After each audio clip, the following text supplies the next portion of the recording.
Okay. Going live.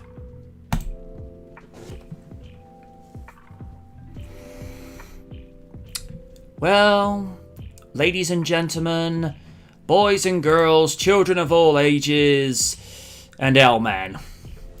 We are here to provide you with a few hours of entertainment, and we've reached somewhat of a pinnacle milestone. This is the 150th episode of Sunday Night Live. Yay! Nearly 4 years later, we are still, interrupting your regularly scheduled program to annoy you and make things generally irritating. If you know what that is referencing, kudos to you. And Dan is asking, will we be discussing the recent WWE firings? I'm gonna get onto this real quick.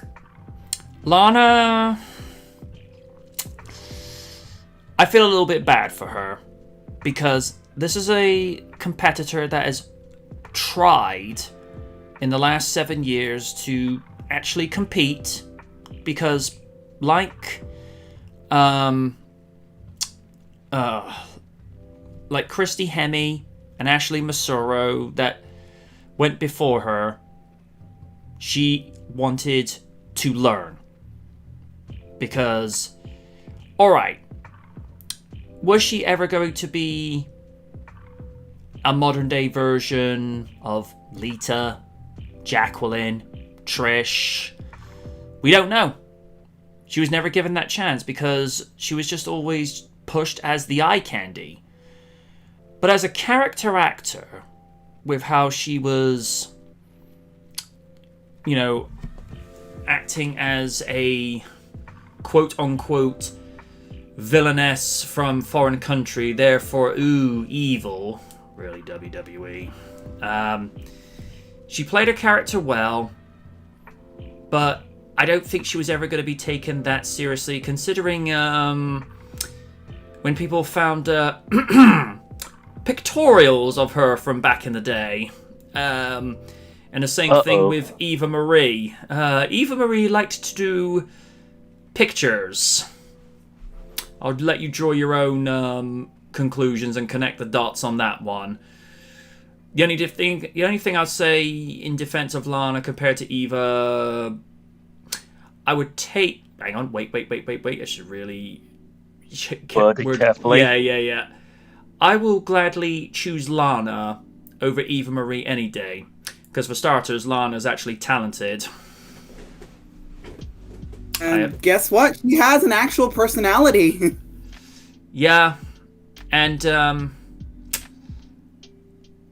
very little wrestling that Lana was able to do, you could tell she was trying.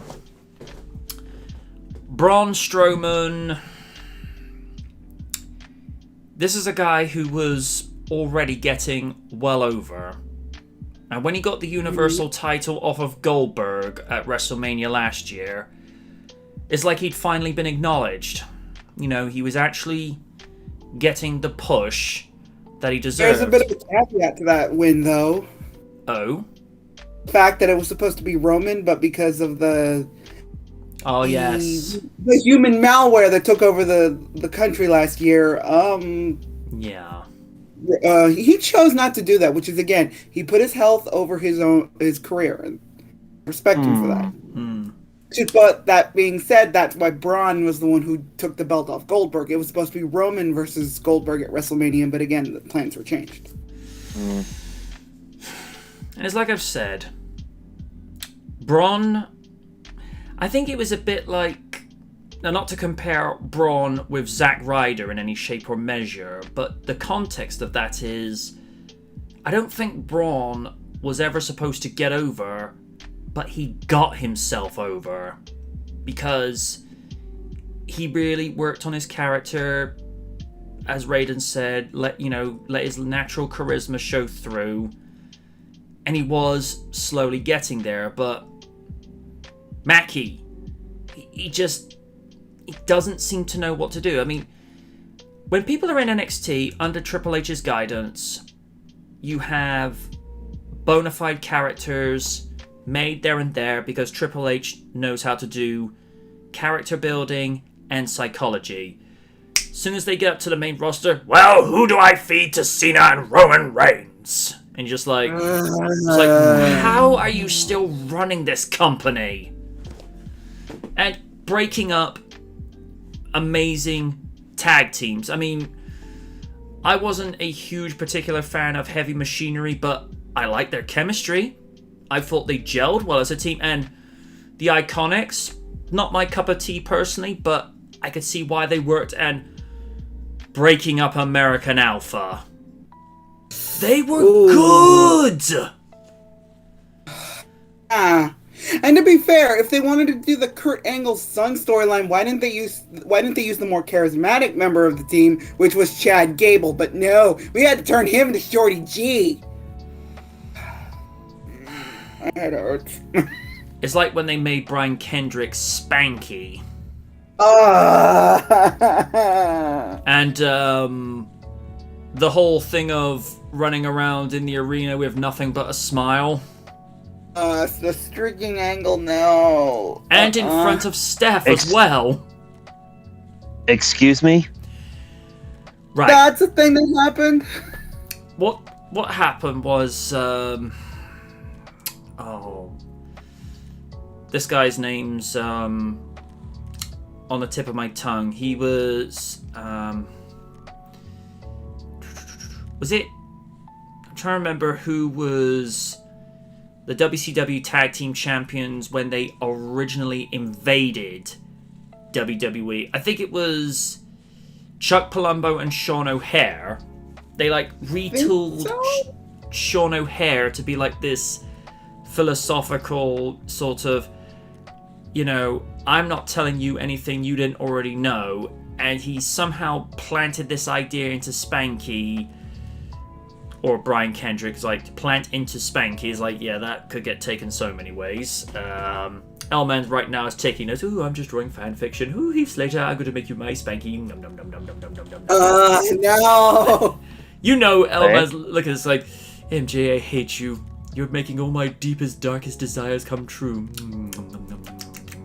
Hey, that's Elman in a nutshell. Would anybody like to know, man? No. Honey, no. It involves Mickie James winning a title. We allow this. And Eva Marie getting punched at by Lids. I'll happily pay treble for that. I'll happily pay treble. Yes. Basically, Sean just gives Brian this idea that in order to get given a contract or be given ring time, he needs people to be having all eyes on him, and he decided to streak around the arena and eventually into Steph's office. And Steph, when it happened, Steph was taken aback by it and sort of whereas the next week she was not amused. It's like one of her very few expressions. It's either shocked, angry, or evil grin. I wonder what face she makes to Triple H. You're welcome. Here's the thing. Back in the day, I thought Steph was hot. But yeah, but I can't even picture that. Especially with her singing voice. I want to hate you, but I can't. Especially with her singing voice. No. No. Can you imagine what it'd be like if she's trying to sing lullabies to her children and Triple H is thinking, don't sing, Steph, please, for the love of gosh, please don't sing. Honey, this is why they invented CDs now. Roseanne, shut up. Yeah. But, yeah, that's how that story came about. And Sean O'Haire was another one. He was kind of getting some sort of a singles push under Roddy Piper's tutelage, for want of a better description. Yeah, but the thing about that is, as soon as both Piper and Hogan got basically fired from the company, there was really no place for Sean O'Hare to do after that, because he was embroiled in that whole Mr. America thing, and then with the Zach Gowen situation, I'm like, I'm glad. yeah, you had to feel bad for the guy. I certainly did, because he was a talented performer that just got wasted. That's the definition of wasted potential right there. I'm glad you brought up the Zach Gowen situation, because Sean's reaction when Piper inadvertently pulled off Gowen's prosthetic leg, Sean O'Hare's like, nope, fuck this, I'm out. It's like, nope.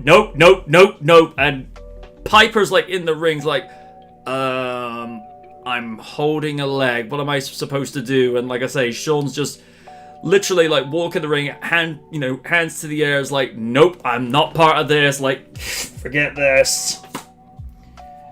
And the thing about that, in that Piper was reaching for the wrong leg. He had to situate himself to pull out the right leg. Like, oh, what's right, wrong leg. Mind you, that's not the worst thing that happened to Zach Gowen. The other two incidents in question involved Brock. One of which getting F5'd up against the turnbuckle on his only leg, breaking it. Ow. And then there was the other one where he was literally pushed down a flight of stairs whilst he was in his wheelchair. Vince thought that was funny. No, it is not funny. And when SmackDown, that episode of SmackDown aired, because this is how it used to be back in the day, before Raw and SmackDown started going live on Sky Sports back in the day. Raw is shown on USA and then TNN, depending on what year it was. They would go out on the Monday, but then it would be delayed for UK until Friday night.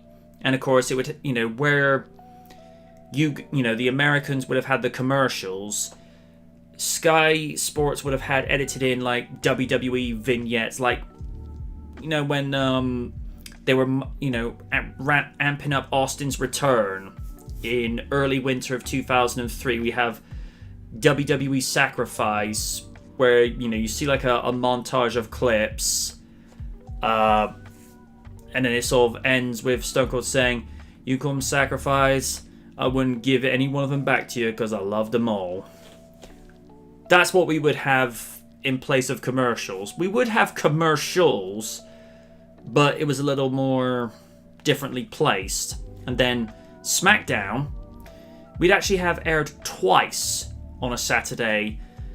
Saturday morning would have the very PG version, because when SmackDown was aired on UPN back in the day, it was already PG censored. So if you happen to hear Rock getting censored for saying candy ass, that's not Sky Sports doing that, that's UPN already doing that, because they were a PG network. This particular episode of SmackDown, the last thing we saw, I think, was probably Funaki versus Tajiri in just a cruiserweight match. And it never got to Zach Gowen being pushed down the stairs, because I think Sky Sports took one look at it and said, "I don't care. We don't care if this is being, aired past the watershed hours. We're not having that." And, that's Sky's decision. They can choose to show what they want. But Zachy was one of those wrestlers, very unique, very gifted, but WWE didn't really know what to do with him too much, and also it didn't really help matters that Zach was kind of an ass backstage, because he actually admitted in an interview years later he rubbed people the wrong way. Well, again, he was in a position where it's like he's a young kid and he's rubbing shoulders with the likes of Roddy Piper, Hulk Hogan, and all that, and it's like that probably got to his head. And apparently he was also no, that was post WWE where he was doing drugs and stuff like that. But I did not know that. But you can learn. I learned this from Wrestling with Regret. If you don't know something about wrestling history, at least Brian Zane will teach you some history there, because I didn't know that about Zach Gowen. That at post WWE he started using substances to cope with his depression over the fact that you got fired by the biggest company in the world because you wouldn't freaking keep your damn mouth shut, or fall in line because you were just a kid and didn't know any better. Dan just said, just had a weird idea in my head of The Rock getting gifted a donkey made entirely of candy and sweets. Get it? Ugh. Candy buddy. ass. Dude, that's called a piñata. Donkey! A donkey with candy. It kind of reminds me of I forget which Family Guy episode it was. It was for one of Stewie's birthdays, and Oh yeah, the big ass pinata. I sure hope candy. Oh god, the big ass Not wake piñata. me. hey, Raiden. Hi, Raiden. Hey. He's all thinking, what the hell have I wandered into now? Oddly enough, that's something that Helsing 920 would sometimes say on, when he would come into some Skype calls, and we just happened to be saying some stuff, and he just goes, "What?" It's like, "What the hell have I wandered into this time?" And one time, my brother doing his "Just Keep That in Mind" impression, it was like, "Hello, Homer, I'm gonna get the Burger King Baconator with cheese." And you just hear like Emma go, "Wow." It was like, "Hey, Homer, do you know what it's gonna be like if I get to be your hotel room buddy?" And I just go to him, "Emma, I would have thought after 5 years you'd be used to this by now." And he goes, "Yeah, you'd think so, but considering this is honest truth,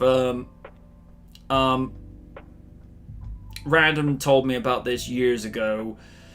Just keep that in mind. One time, stripped half naked on webcam to Emma, and I just simply asked why, and he said, because he's David, that's why." Oh god. This is the same Well, of course. This is the same guy that David had this thing about sending obscure items to people in the mail. He actually sent Emma Randy Savage's rap album. You told me this one time.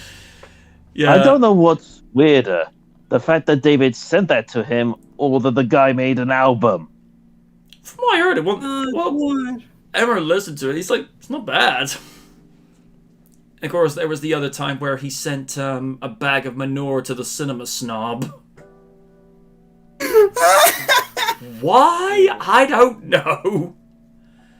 That and he sent him a DVD of Guys Gone Wild. Oh no. Oh, I think I heard about that. Apparently, the cinema snob actually reviewed it. Oh my god.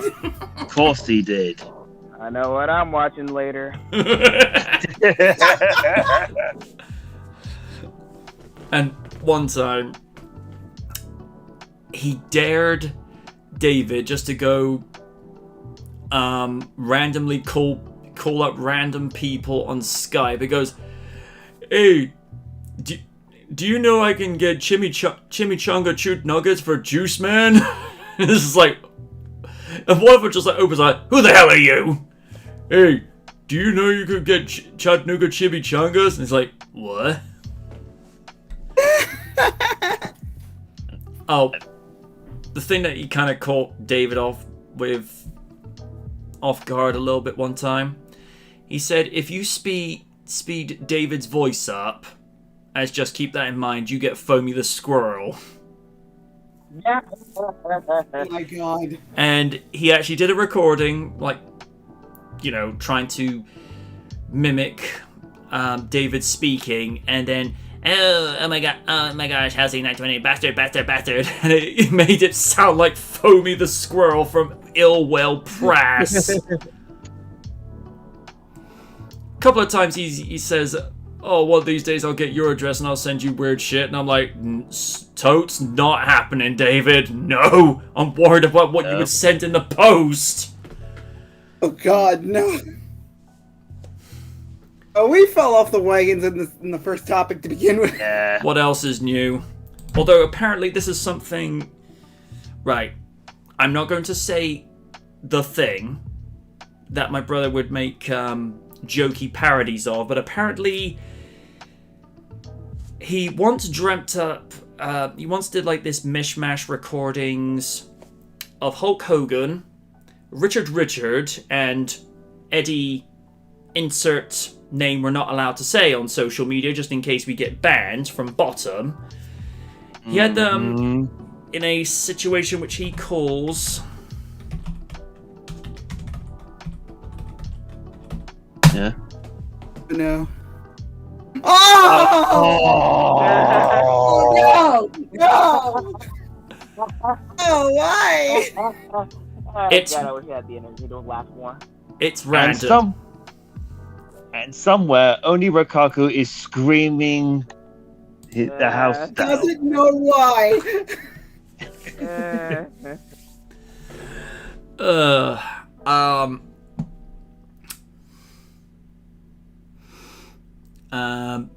Dan says, to be fair, the song Hit the Floor from Randy Savage's album really slaps. I'm presuming this is good? That means it's good, yes. Sean just said, well, this is the train to nowhere. Sean, haven't you been paying attention? That's where we go most weeks. Must have taken a wrong turn at Albuquerque. Yeah. Damn it, where'd you put the map? And since we kind of mentioned, wrestler who shall not be named, for some odd reason, that's very weird. For some reason, alright.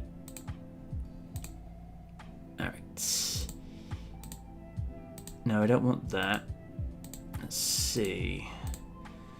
Oh, very, very strange. No. No, what it is... Not working?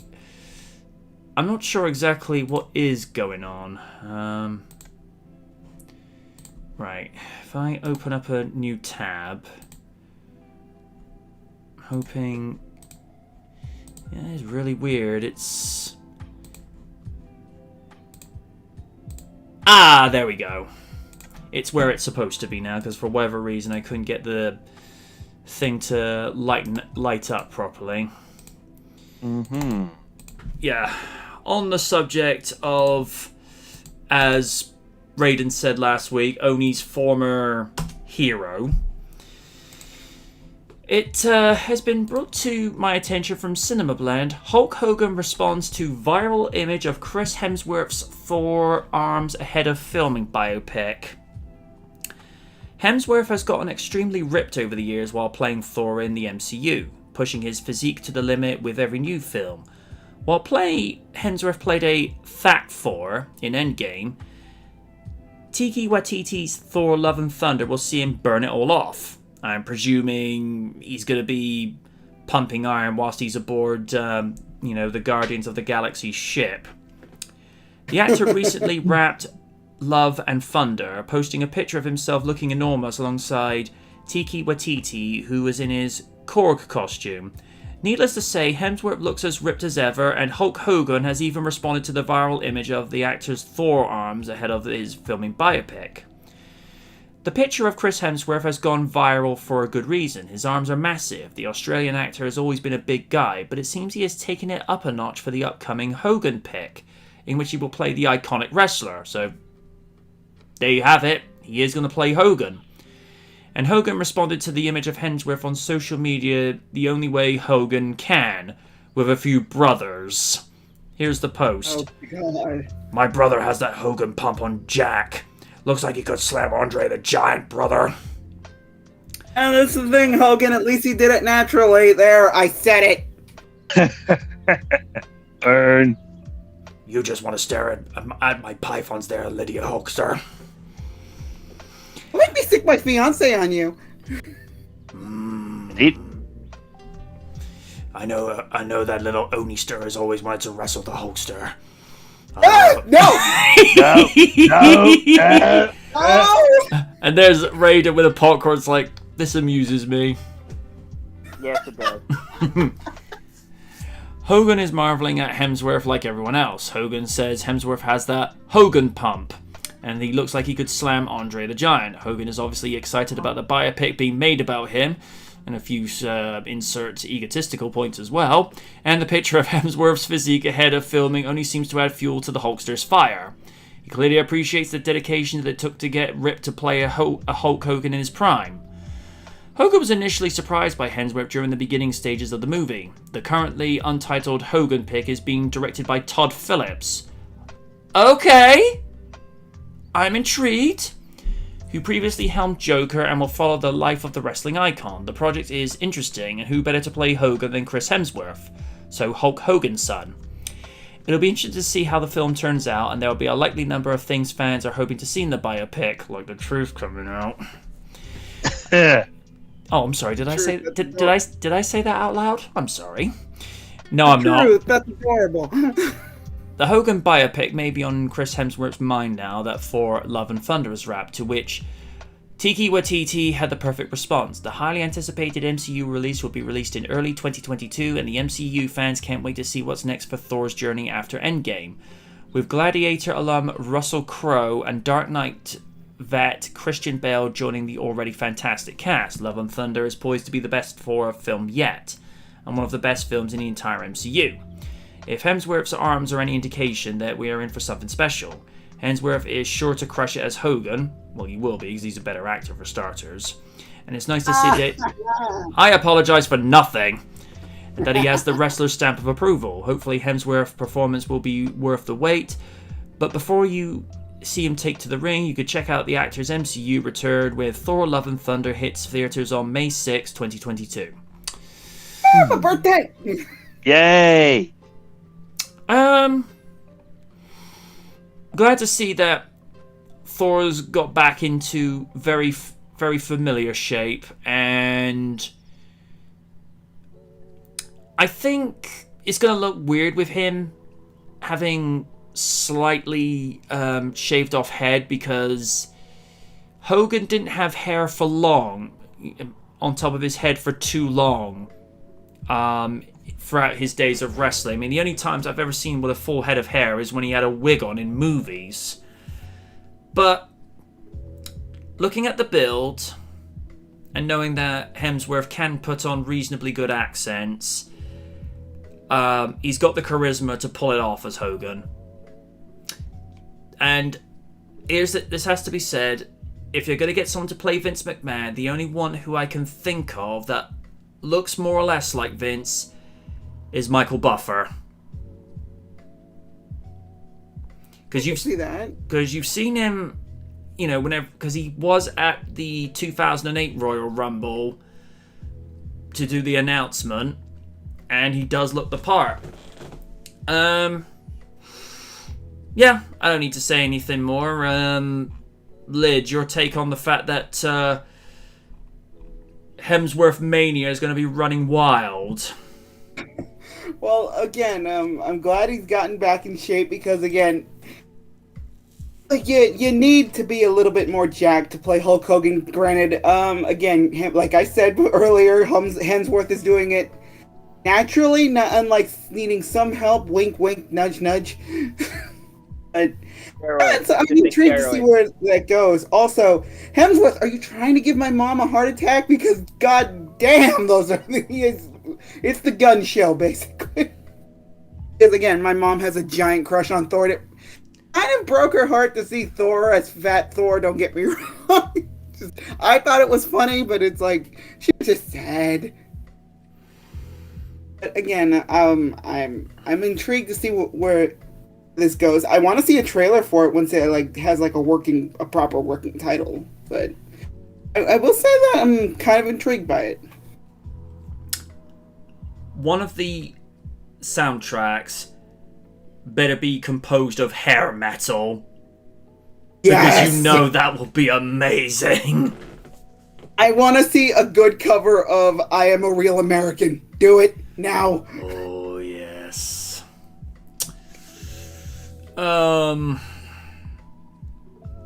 Raiden, what do you make? It's interesting, and I'm already sensing that Lydia might get a future stepdad in Chris Helmsworth, but that's neither here nor there. Oh my god! But yeah, this looks cool. This looks cool. I'm slightly interested, but I like Chris Hemsworth. I am just looking forward to see what he's going to do with Hulk Hogan and possibly save a copy and save it for Oni for his. He's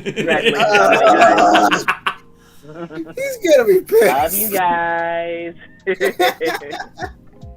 Anyway, yeah, that's how I feel. Steve, thoughts? It's going to be interesting seeing Chris's take on Hulk Hogan. I'm going to say wait for a trailer before I make a full judgment. The only possible titles you could give the movie is either call it Hulkamania, or, just to say a self-explanatory title, just call the movie Hulk Hogan. Some movies don't need something too over the top or pretentious. Sometimes simplicity works best.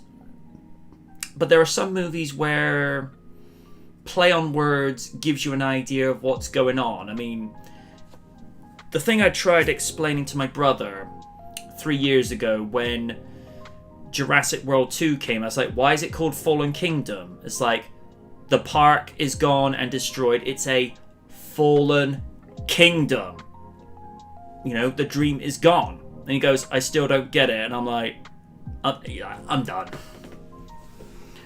And that's when he made his review of Fallen Kingdom. And it's like, I got 99 problems and dinosaurs ain't one of them. And most of his listings were armbar. I don't know. Alright. Let's see. Oh, this'll prove interesting. Yeah, let's get this. You may be interested to know who's joining the Matrix 4. Ooh! Christina Ricci joins the Matrix 4. The Matrix 4 adds another big name to its impressive cast. Christina Ricci has reportedly boarded the sequel's production. The former child star, famous for playing Wednesday Addams in The Addams Family, has been quietly cast for the project according to an updated press kit released by Warner Brothers. No information has been offered about the role she'll be playing, but as some with many fans, Ricci's casting can only increase the anticipation people have for the Untitled sequel. Several returning franchise stars will be part of the Matrix 4 cast, including Keanu Reeves, Carrie-Anne Moss, Jada Pinkett Smith, Daniel Bernhardt, and Lambert Wilson. Newcomers to the franchise also include Ricci, Yata, I hope I pronounced this right, Abdul Mateen II, Jessica Henwick, Neil Patrick Harris, okay, colour me intrigued, Priyanka Chopra, and Jonathan Groff.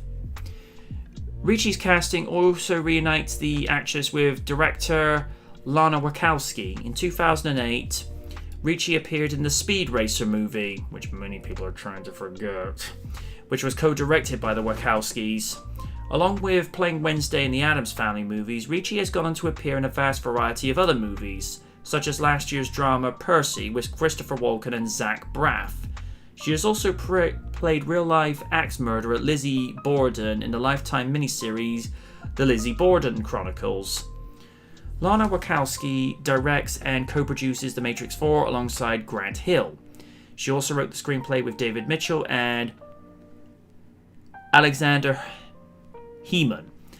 Not much has been revealed about the plot other than that the sequel will see the returns of several franchise characters. While fan favourites like Neo and Trinity are back, Lawrence Fishburne previously announced that he was not asked to reprise his role as Morpheus for the movie. That's interesting. Joe Pantoliano, who played Cypher in the first Matrix, also said he received no response to his offer to reprise his role if needed. I have not been invited, Fishburne told New York Magazine last year, suggesting that he'd be open to coming back, but only if he had been asked. Maybe that will make me write another play. I wish them well. I hope it's great. Okay, at least he's civil about it. In a separate interview on Cinema Blend's Real Blend podcast, Pantoliano added, "Yeah, I'd be interested. I doubt they're going to be bringing me back. I've lobbied for it, believe me. I've sent little notes to Lana and asked her, to no response." At one point, Matrix 4 was set to compete head-to-head with John Wick 4, another fourth installment of a popular franchise that starred Keanu Reeves. The pandemic of last year would result in delays for both movies, and the ultimate Reeves double feature isn't going to happen after all. Both were going to be released on May 21, 2021, but John Wick 4 was later moved to May 27, 2022, over a year from its planned original release. Matrix 4 was previously delayed to April 2022, but Warner Bros. Has since moved the release date up to December 22, 2021. The same day will also be made available to stream for 1 month on HBO Max, like other releases in 2021 from Warner Bros. Pictures. This news comes to us from Collider. What to make of this? Christina's actually a very reasonably versatile actress, so she can pretty much make anything work, provided she gets time to know what her character is about. And yeah, I could see her making this work. And like a few actresses that grew up in the 90s, she is aged very little. Though personally for me, I think, and this one's kind of a guilty pleasure, I think probably one of my more favoured roles of her was in 1995's Casper. Only because she still got to play like a slightly spooky movie, but it's a little bit more lighthearted, and she gets to be a little bit more sarcastic and just a little bit more friendly and bubbly than Wednesday. But that's kind of the point with Wednesday. She's meant to be kind of ugh. So yeah, I've got no problem with this whatsoever. Raiden, your 2 cents. What do you make of it? Ricci is a really good actress. For me, my favorite role of hers was when she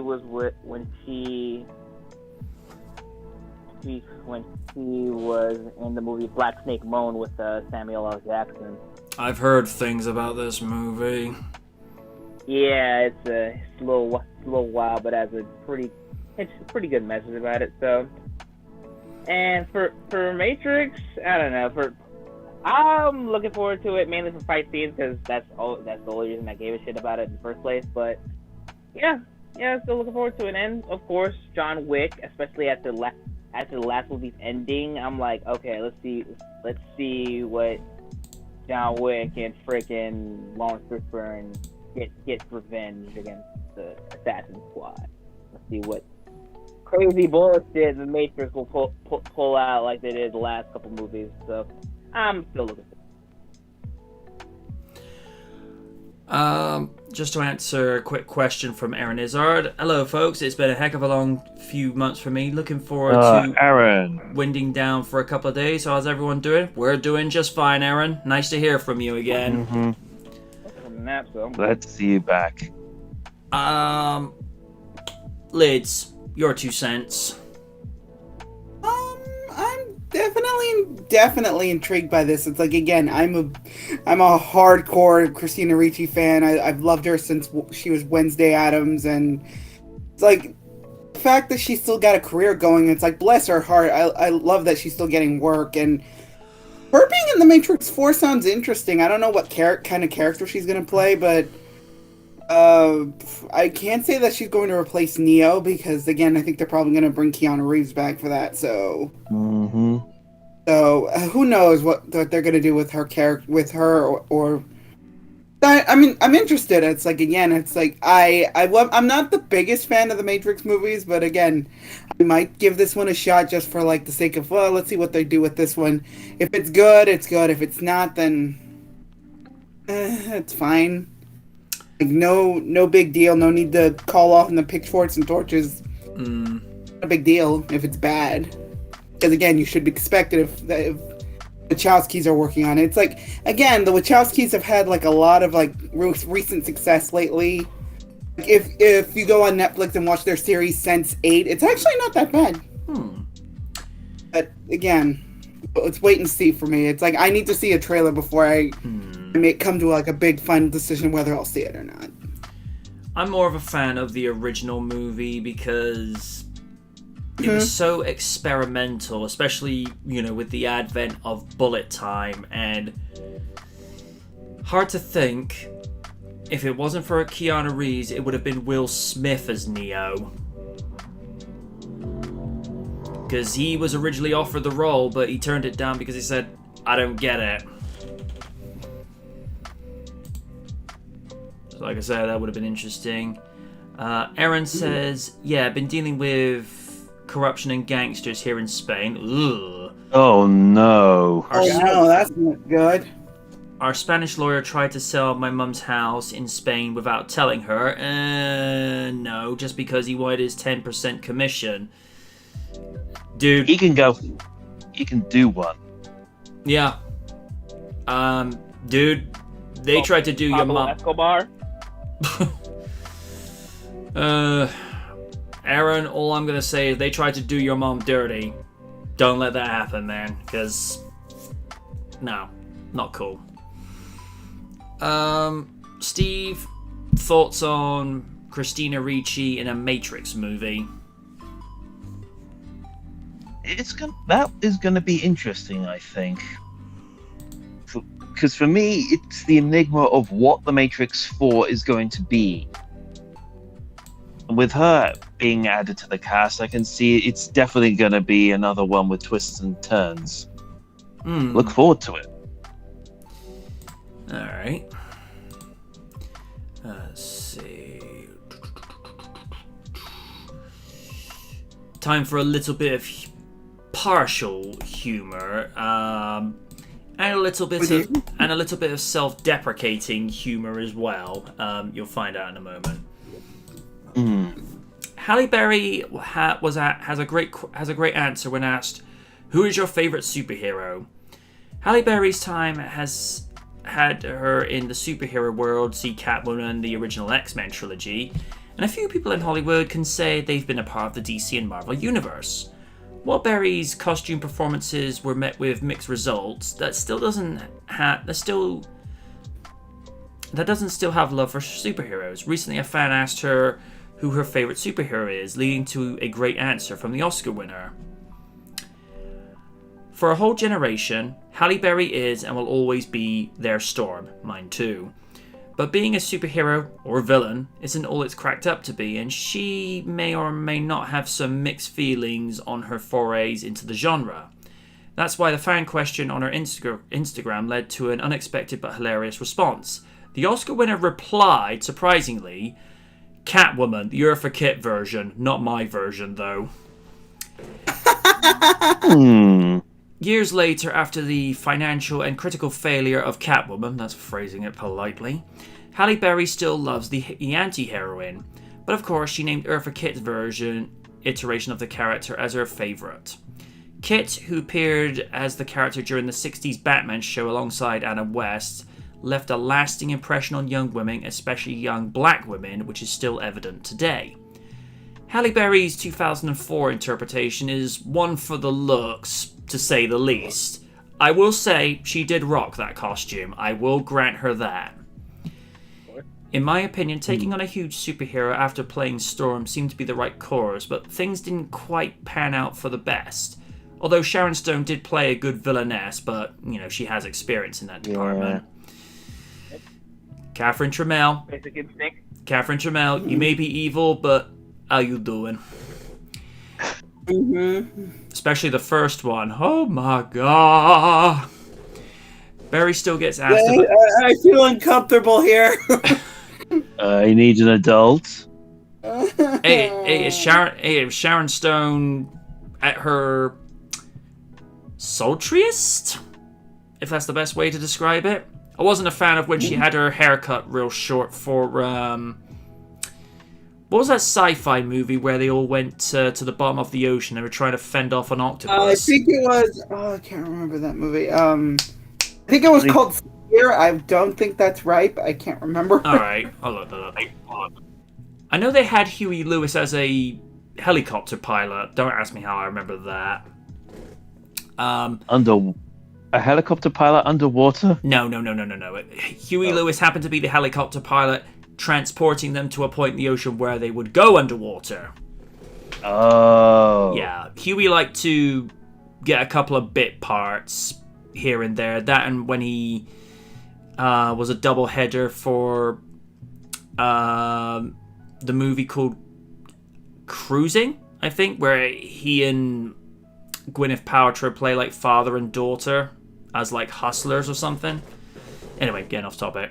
Barry still gets asked about the movie now, but unfortunately it's not always for the right reasons, so this particular superhero question was surely a nice change of pace for the actress. Later in the chat, she faced a tough question when it came to her superhero roles. One fan made Halle Berry choose between the DC anti-heroine and Marvel's favourite Weather Priestess by asking whether she'd prefer to have Catwoman's senses or Storm's lightning powers. Berry hilariously responded, "Well, I already have Catwoman's senses, ask my kid, so I'm going to say Storm's lightning power." I'm sure Halle Berry's children would agree with the first part of her response. These questions are just the beginning of Berry's funny and real responses, and you can check out the Oscar winner's full rapid-fire Q&A below. That's to be said, that girl does not age. She correct. Exactly. Fountain of youth. That's what I'm saying. Of course, Berry's response in the Instagram video isn't the first time she's expressed honest and respectful thoughts about 2004's Catwoman, because people have been a lot more honest about that. The Oscar winner previously mentioned that she felt something was off about the film's storyline, and even got into a disagreement with the director. Berry acknowledged that, as the actor, she had very little say when it came to the creative aspects of the film. One has to wonder if the film would have panned out any differently had the actress's suggestion been taken into account. But as her questions and Instagram caption proved, Halle Berry still has a soft spot for the anti-heroine in her heart. She even recently channeled Catwoman again in another Instagram post wearing a catsuit, and thankfully the star doesn't mind showing love and giving guidance to other big and small screen Catwomen. Overall, it looks like she'll always be a huge part of the DC superhero. If you've yet to see Catwoman and actually want to give it a try, it's currently available to stream on HBO Max. You can, but for my money, don't do it. No, save your money. Watch her as Storm. You'll find that much more enjoyable. Or if you're on HBO Max, feel free to check out the other library of films such as Wonder Woman and maybe Godzilla vs. Kong. Yes. Aaron's had a few more responses, and because the Spanish government is the way it is over here, fuck all we can do about it, or else he'll threaten us with the Spanish tax men and ombudsmen. Okay. He goes on to say, love Miss Kit in the 60s Batman show. I did like in the straight-to-DVD and Blu-ray animated movie, when Batman is seeing double after being hit in the back of the head, he actually sees all three Catwomen as a dazed image from from the 60s show, which I thought, okay, that's a nice touch. Because it was Mary Mayweather, Eartha Kitt, and Julie Newmar. Which I thought, okay, nice touch. Like the fact that she, openly takes the mick out of her time as Catwoman. How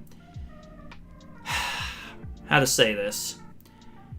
I think they did pick the right actress to play Catwoman in that, but the story could have been crafted so much better and maybe follow the character's origin a bit more faithfully. And also keep this in mind, this was the first DC movie to have been done with 20th Century Fox and not Warner Brothers. But this is not the first time this kind of happened, because originally the 89 Batman movie was going to go to Universal. Now, back in the day, a Universal Batman, that would have looked interesting. Same goes for a Tim Burton directed Batman Forever. I would have been intrigued to, at the very least, see. If anything, check out Channel Awesome with Rob Walker, Zach Stravsker's brother, narrated the whole thing. Oh my God, that would have been much better. Like Robin Williams as the Riddler and freaking Billy D. Williams as Two-Face. I mean, also a different Robin, and Michael Keaton is the same Batman. Don't get me wrong, I enjoyed Kilmer as Bats, but for me, my go-to is always Michael Keaton. Yeah, he knows about the emotion. Yeah. Also, the person that was going to replace Robin was the same kid that was in the Mighty Ducks D2 and D3. Oh. I think he was Hispanic.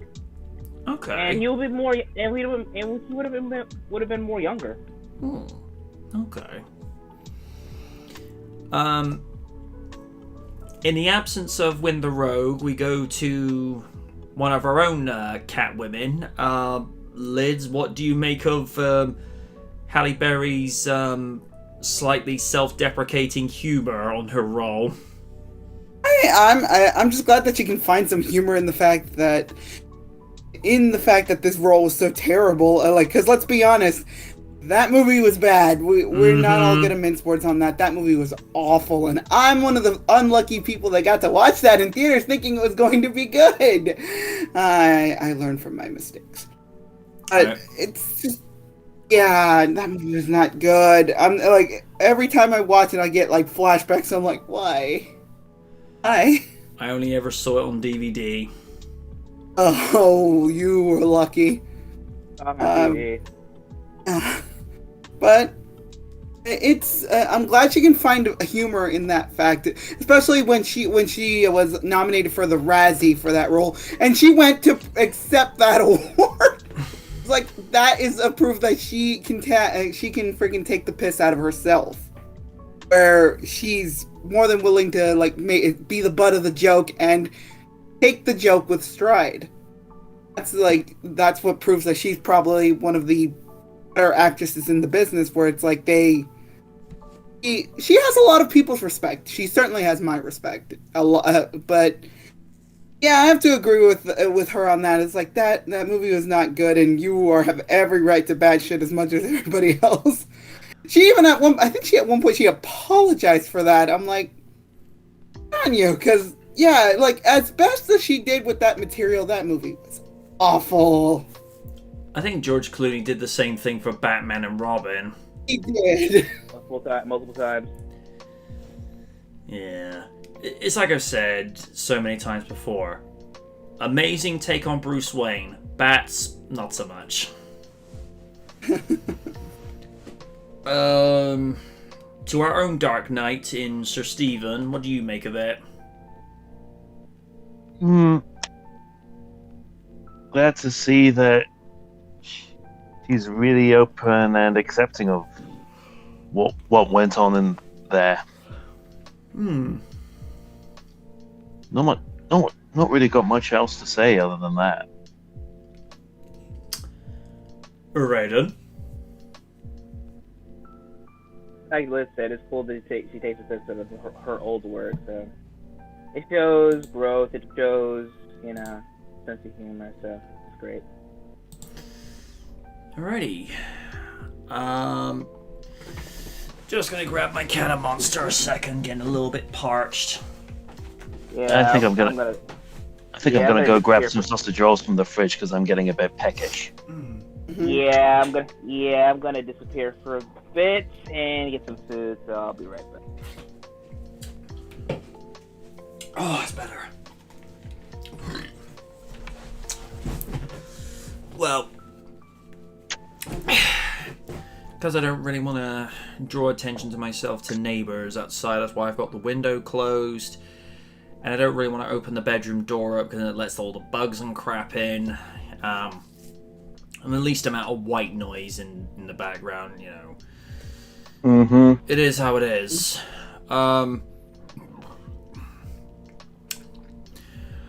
Two topics now that I'm going to get on to, because this is... I'm actually going to read a couple of quick comments from in the... Aaron says, I call it See No, Catwoman in name only. Yes, see no. Aaron said, "Is this the way it is? The way it is, Steve? Just have to roll with the punches." Talking about the stuff going on in Gibraltar. Listen, Steve. The whole of the Liberian coast has some form of corruption or dirty money funding it. And he goes on to say, "Heck, every hotel of the Costa del Sol since the 80s has been funded by various mobs from America, Italy, Russia, and Eastern Europe. You lucky bastard, Steve, you get sausage rolls, and all I got out here is some flat rule temp cake." Okay. Not sure where he's going with that. Oh dear. Me personally, I'm going to have Ben & Jerry's after the live stream. Loves the Ben & Jerry's. Especially... Aaron, if it makes you feel better, Aaron, how about I send you a copy of the Thunderbirds audiobook by Big Finish and Jerry Anderson Productions? Could that make you feel better? Oh, Raiden said he had to go somewhere for a bit, did he? Mm-hmm. Alright. Just as well I didn't mention Cookie Dough, because I'd be like, hearing him enjoying that a tiny bit too much. Anyway. Next two... Oh. What? Yeah, he said Coke. I think it was a mistype. Oh. As in Coca-Cola. Ah.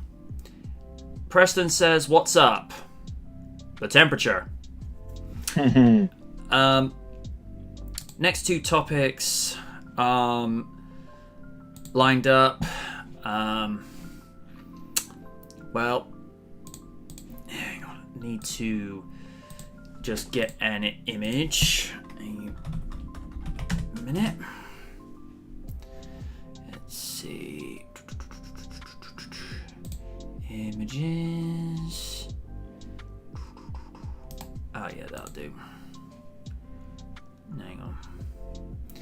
Hang on, just one. Actually, yeah, that pretty much do that. This Friday. Hang on, that's gonna show up. Yeah, not brilliant, but it'll do. This coming Friday, we'll see the 28th anniversary of the original Jurassic Park. And sometimes it just makes me wonder, where has the time gone? This movie just seems to get better with age. Granted, there are some bits and pieces, as I've said quite a few times in the past.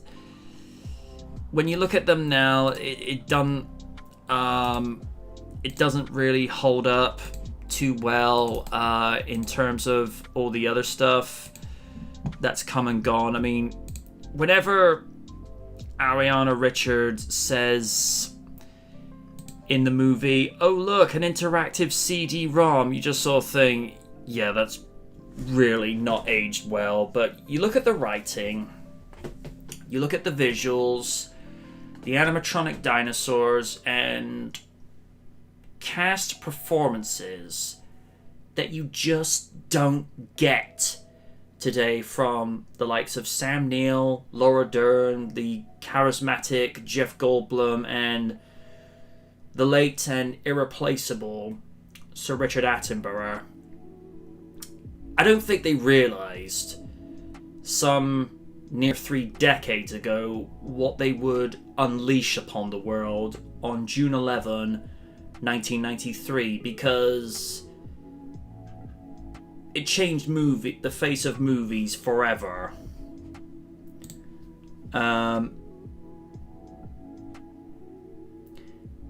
Steve said, Aaron says, F me, shit, it's been that long. I remember when that first came out, I didn't get to see it in the theatre, but it did get the original VHS release. It's like I've said so many times before. The first Jurassic Park is something you can talk about in the same breath as the first Back to the Future, and to some varying degree, the first Christopher Reeve Superman.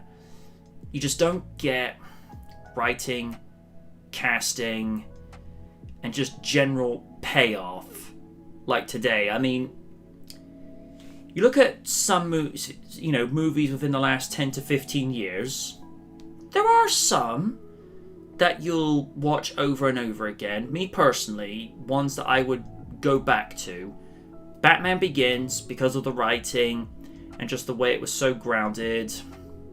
The first Iron Man, because without that movie, you wouldn't have a cinematic universe, and you certainly wouldn't have RDJ, in my opinion, who's the greatest Marvel actor to this day.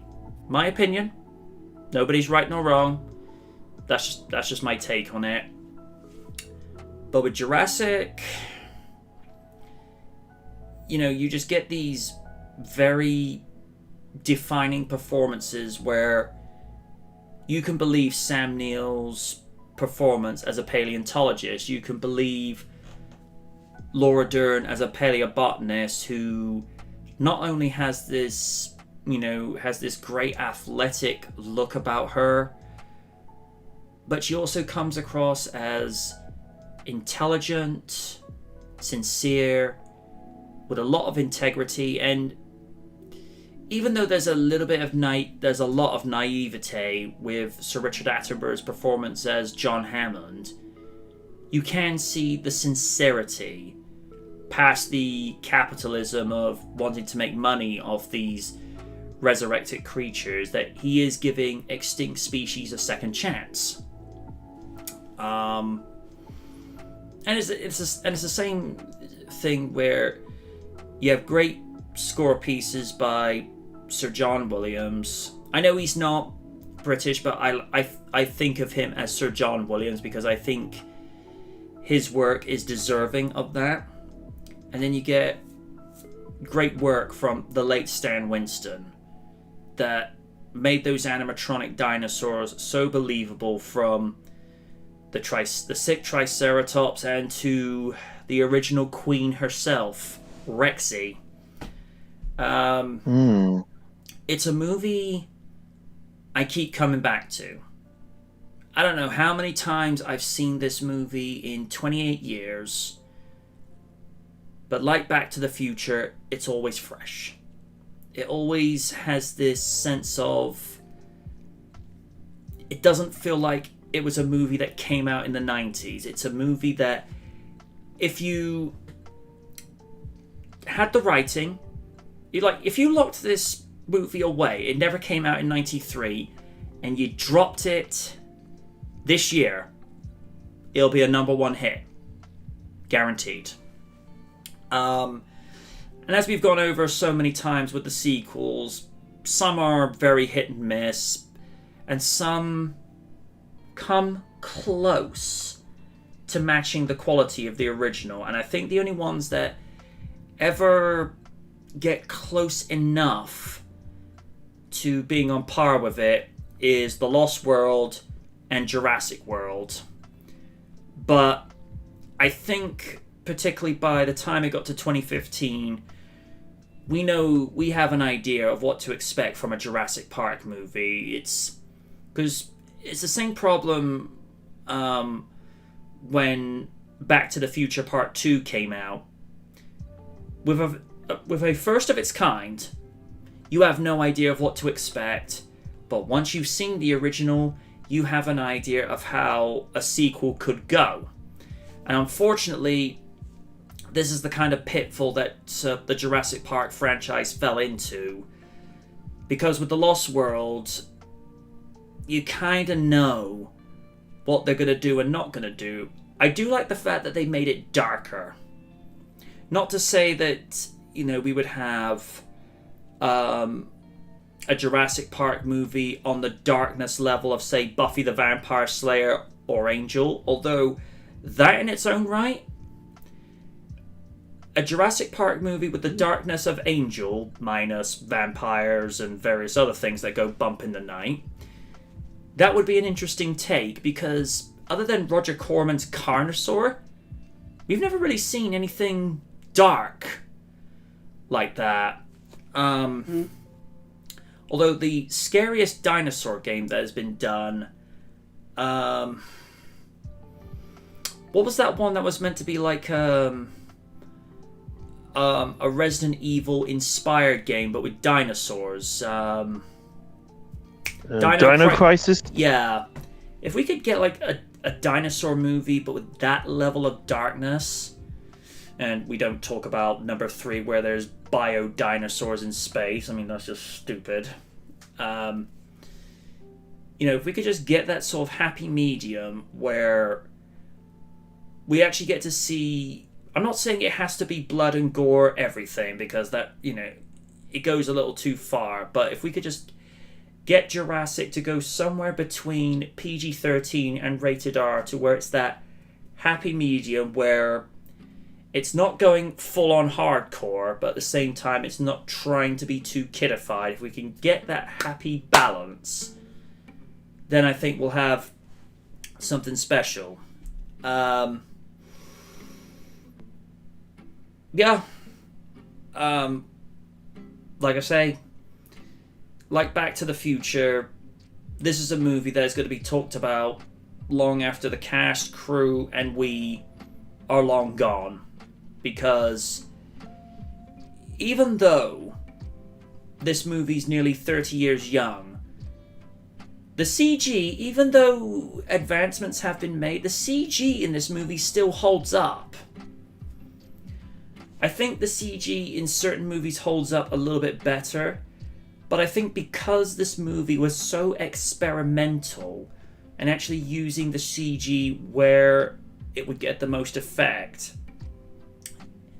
And it's like something Random said, with the dinosaurs for this movie, you had to earn it. Whereas opposed to Fallen Kingdom, there's an abundance of them. But, again, there's a reason why this one has stood the test of time. And heaven forbid if Hollywood ever goes to try and remake it, because no. I don't have a problem if you try and do a movie in between movies where you get some semblance of an idea of the cleanup operation that took place after Grant and company got off the island. But to have a masterpiece like this potentially tainted because someone wants to give a modern interpretation and ruin it, I don't know. The only way I would be ever happy with a reboot is if they did something that was completely faithful to the original book. And that book goes to places, especially the scene with the compies and the baby in Costa Rica. Lids knows what I'm talking about. Mm-hmm. Sean just says no remake. No. Oh God, no. More comments are coming up. Aaron says, yeah, the T-Rex scenes still hold up amazingly. Also, let me know if I'm chatting too much. Don't want to bogart the joint. Nah, you're fine, dude. Also, Wayne Knight was perfect casting for Nedry. Absolutely agree. Bob Peck as Muldoon was perfect casting. Yes. He's a very underrated actor. I agree with that as well. And he was perfect in the role of the JP Game Warden. Also, his death is one of my favourite scenes. And that's what also coined the line, clever girl. I think my most favoured lines from that movie is, boy do I hate being right all the time, or everyone's favourite from Malcolm, that is one big pile of shit. Mhm. But yeah, the one collectible item I would love to get from this movie is if they could make a 1/18 scale replica of the Jurassic Park Ford Explorer, not Jeep Cruiser. Frickin' screen rant. Seriously, in Easter eggs in Fallen Kingdom, they refer to the Explorer as a Jeep, as a Jeep, and I'm like, how do you confuse Jeep with Ford? For starters, one begins with F and one begins with J. And then to have hovering over said Explorer, you have a replica of Ricci. I would happily pay top dollar for that. And the Raptor Raiden joins us. Yo. We're only on the subject this evening, Raiden, because next Friday, Jurassic Park turns 28. Wow. And just to give you a summarized version, there's a couple of bits and pieces in there that haven't aged too well, like when you hear Lexi say, oh look, an interactive CD-ROM, when CD-ROMs kind of went out with the millennium. Sorry, James Anthony has corrupted me with that. Yeah. But it's just the fact that you don't get writing, casting, performances like that anymore, and even though this movie's nearly 30 years young, it's the visual effects still hold up very well, and you just don't get movies like this anymore. And next Friday, provided I have the dough for this, it will be a Jurassic Park marathon night in which I will park my ass firmly in front of the screen, fire up the Blu-ray, and it's just like, right, from Jurassic Park to Fallen Kingdom. So I'm probably going to be there till about 2 in the morning. Are you sure you're gonna watch the movie after Lost World? In order to get to the good stuff, sometimes you have to get to the crap. Alright. Because in order to start get with that one. Because, to be fair, in order to get to Episode 3, people had to get through Attack of the Clones. And not too many people like that Star Wars movie. In fact, I don't think I remember reading this out in a comment section when we were talking about... I think it was Rogue One or The Last Jedi. Somebody said, this movie is so bad, I actually forgive Episode 2 for its awfulness. And I'm like, whoa. And I sat through Episode 2. I'm glad I didn't go to the theaters for that one. Don't get me wrong, I respect George Lucas as an artist and as a film director, but he can't write romance for shit. No, we cannot. He just uses computers. I was this close to watch that movie, but luckily, Genndy Tartakovsky blessed us with Star Wars Clone Wars. Nice. I think that was the only reason I think that was the only reason I gave a shit as a Star Wars fan, because it had one of my favorite guys in animation part of it. Aaron's just saying, preaching to the choir there, MJ.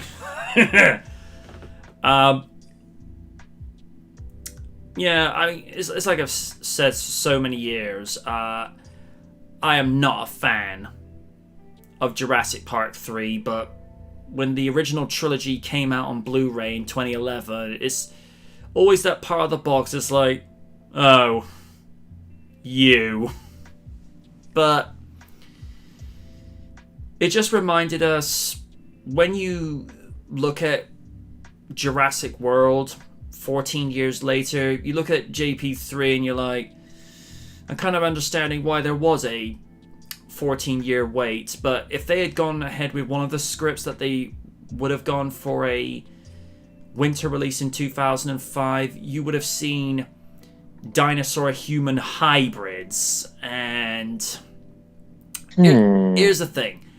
It's one thing to have humanoid animal characters like Bucky O'Hare, the Ninja Turtles, Sonic the Hedgehog, and to an even more obscure length, Street Sharks, because they've got humanistic characteristics. But this would be like having essentially humanoid characters, but they're very animalistic, and it's just like in that sort of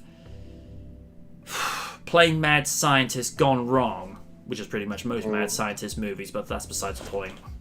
And apparently most of Owen's character traits are from this soldier character in the unreleased Jurassic Park 4 movie, because the story is Hammond hires this mercenary to go to Isla Nublar and recover the stolen canister of shaving cream, but by now the embryos are dead, because like I said, they outside of coolant they can only last about 36 hours, and times the number of years that people had abandoned Isla Nublar, those embryos are as good as gone. But apparently, because this is where it gets weird, it would have involved going to a Scandinavian castle and paratrooping out of a C-30 plane with dinosaurs parachuting and having human arm limbs. And I'm like, it's like I'm sorry, script, you lost me at dinosaurs parachuting. It's one thing if you're like doing something akin to that of the Flintstones, because it's meant to be somewhat caricature and slapstick and nonsensical, because that works. But when you do something that's very, trying to be grounded and realistic, like Jurassic Park, it's, how can I put this in a way? It'd be like going from the first Spider-Man movie, and then your next movie afterwards is the storyline from Amazing Spider-Man 2. It's just like, well, we took a huge left turn here. I don't know. It does make me wonder how the movie will fare in years to come, but some 10 years ago we questioned how would the movie fare up in another 10 years, and like Back to the Future, it's faring just fine, because it's one of those movies, it doesn't need. The only thing I agreed with when they did the 20th anniversary re-release onto Blu-ray is they painted out the strings from when the Dilophosaurus opens its thrills up, because if you notice in the original DVD and Blu-ray releases, you can still see the string pulling the thrills open, whereas in the 2013 one, it actually gets rid of that. What I don't like that they did with the 2013 one, it tried to make it look too much like a modern Hollywood movie. The only other thing I like that they did was they got rid of the video noise. in the actual images, because that did bother me with the DVD and Blu-ray releases. And I don't know, they made some images look larger than they should. I'm guessing that's like a stylistic choice, but I don't know. Steve, I know I've probably asked you before with regards to your thoughts on the original Jurassic Park, but essentially on the eve of the fact that this movie's turning 28 years young in 5 days, what are your thoughts on it this year? Despite the time that's passed, for me it still holds up, despite one or two discrepancies. Because it was a big game changer when it came to effects animation. Oh, yes. And I don't think anybody could have expected it to have exploded in popularity as it has. No. Nothing more I can say that hasn't already been said. It's a funny thing. James Cameron has said in interviews, it is because of Jurassic Park is what inspired him to do Titanic. I don't personally see how you can do the sense of separation from Jurassic Park to an actual maritime disaster that happens some near 80 years before it, but hey, Home though. Wait, with Celine Dion though. Yeah. But I still don't like that song, by the way. I don't care. The other one that it actually inspired George Lucas to do the Star Wars prequels. All because of Jurassic Park. And until, this is a true fact, until Titanic came along at the time to be the highest grossing movie in 97 and 98, Jurassic Park still held the record as the highest grossing movie of all time. But at the moment, the highest grossing movie of all time is Avengers End Game. Mm-hmm. Personally, I think that movie should have been at least 2.5 hours, but it is what it is. That movie made me it didn't feel that long to me. It didn't feel like 3 hours. For me, that movie made me take a break for the MCU. I couldn't take it no more. The only one I'm going to come back for is Spider-Man No Way Home, because of the fact that the original OGs are coming back in Maguire and Garfield. They say they're not coming back, which is Hollywood talk for, oh yeah, I'm in.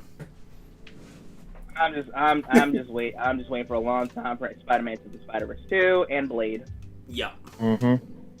Which I still can't believe your brother still hasn't seen yet. The first movie. He was a busy beaver back in the day. That and I think he's made his stance perfectly clear when it comes to the Marvel stuff, which I can respect. Yeah. Also, did you hear that the actress Issa Rae is going to voice Jessica Drew in Spider-Woman? Yes, I did. I did hear something about this. And Jessica Drew is actually one of his favorite characters within Spider-Man lore. I understand why he didn't want to see it. Well, he's witnessed her messed about quite a few times, mainly because I think it was Dan Slott didn't like the way Jessica Drew was done, so he did her as a...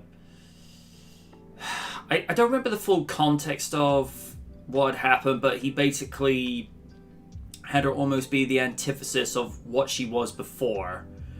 And it's the same thing with...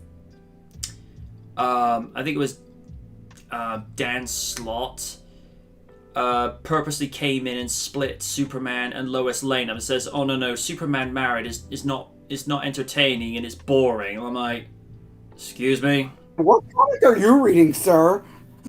And looks like we got another Joe Quesado on our hands. We do not speak of that, man.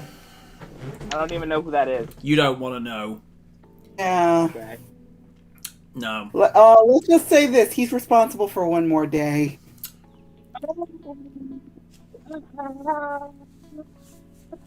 You have awakened the Raiden. You don't want that. Oh. No. Oh no. In fact, you have awakened Shin Green Raiden. You've awakened Evil Green Shin Raider Ranger. Oh dear. God, no. Takagawa!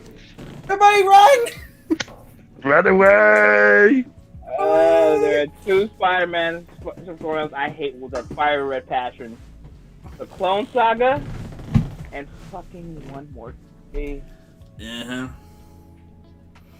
They're doing the same old shit from Miles Morales, aka the Clone Saga. I'm like, no. Why you Why? gotta do that? Why you gotta do that to a black man in America? Well, black slash Latino, but still. Because fuck us, that's why. Pretty much. Mm-hmm. That's true. That's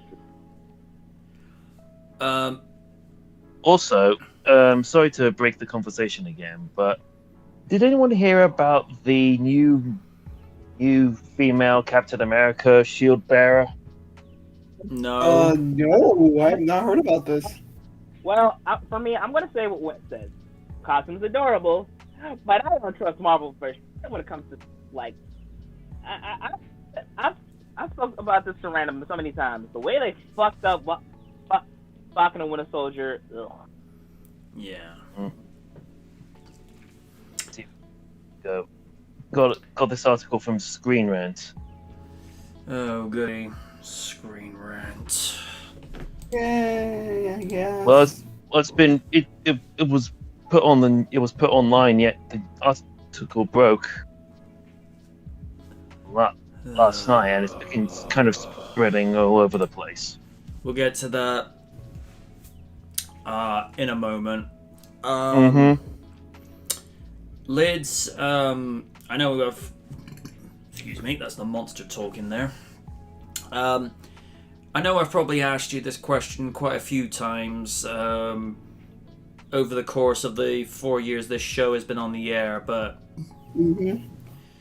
your thoughts on the fact that Jurassic Park has just enjoyed a very rare level of longevity that a lot of movies don't seem to have actually ever gotten to.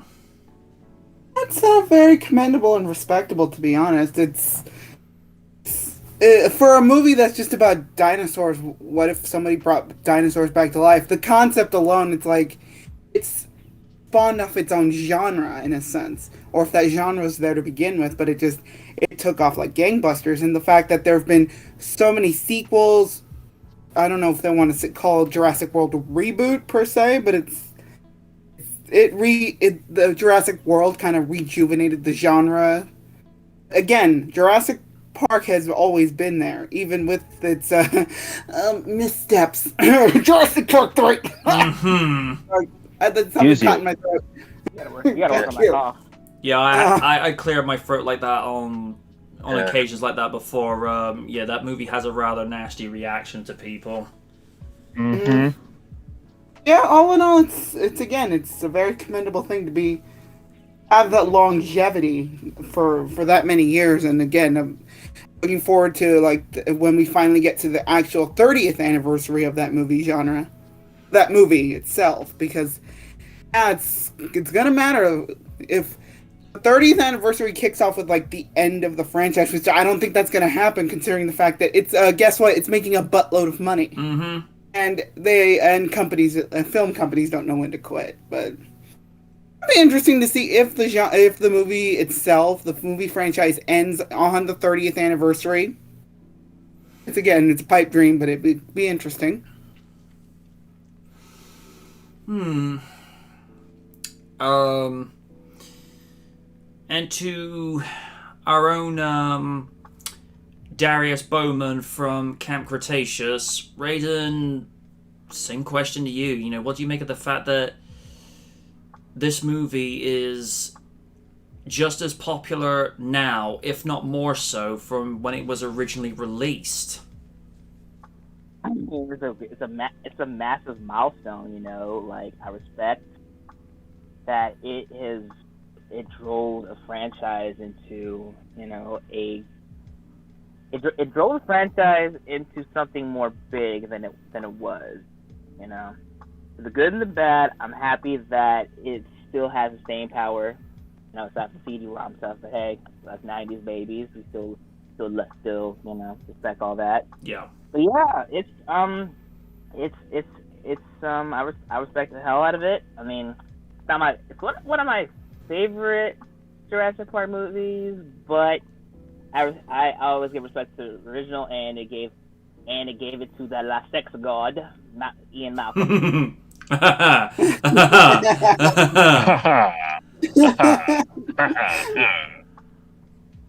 My nan hated him back in the day, the way he was just, you know, talk and laugh like that. But it's like, Nan, that's part of his charm and his gimmick.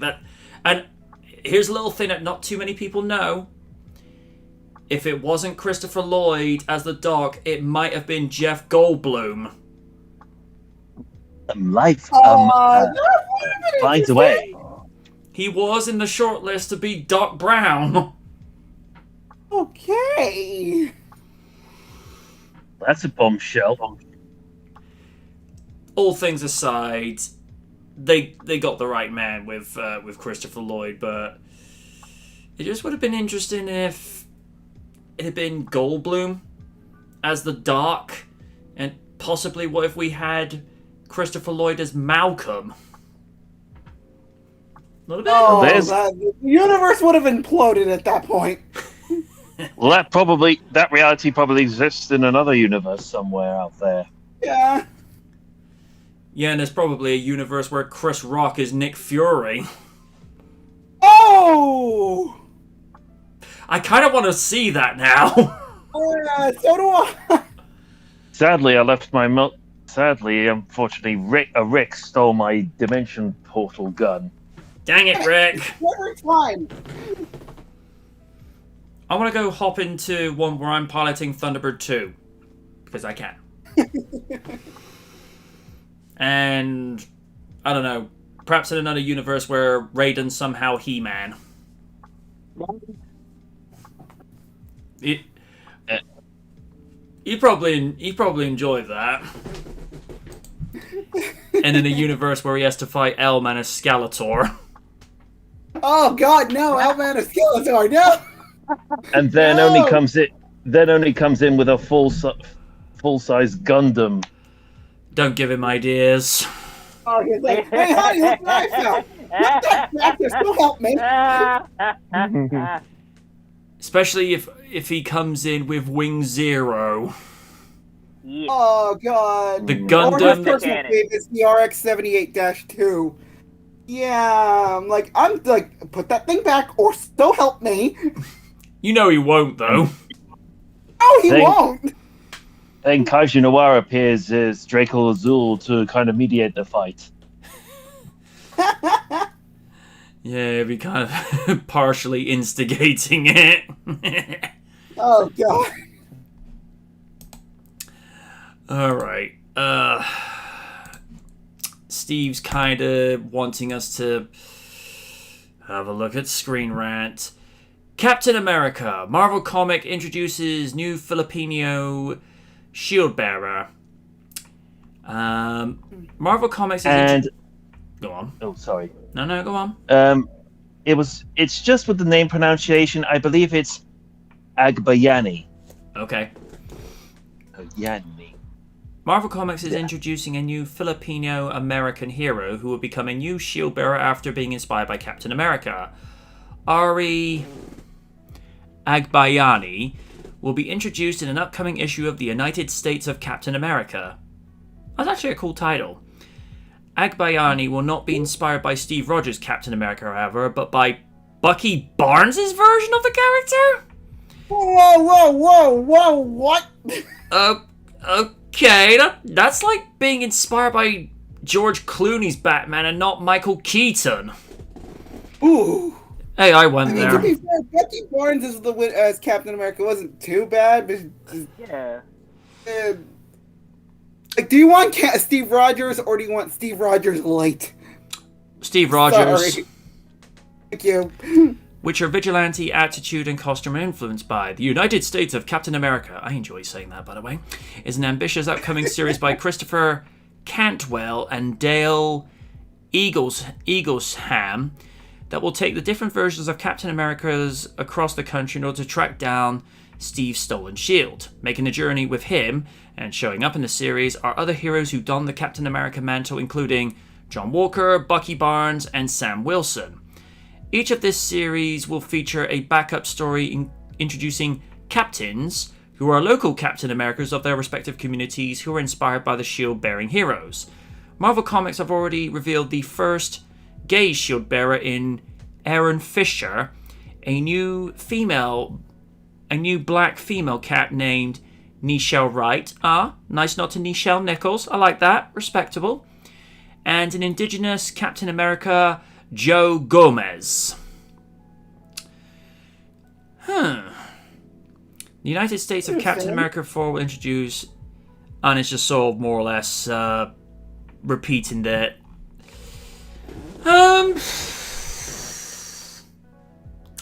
Not really sure what to make of that. I mean, I get the idea that it's not the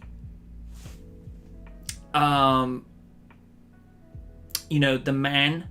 It's not necessarily the original captain that defines the role of Captain America. It's anybody can define it. It's a similar vein when Stan Lee had the design of Spider-Man drummed up originally, because the character was completely covered head to toe with a mask. It could be anyone underneath that mask. And that was, what was so inspiring as Spidey.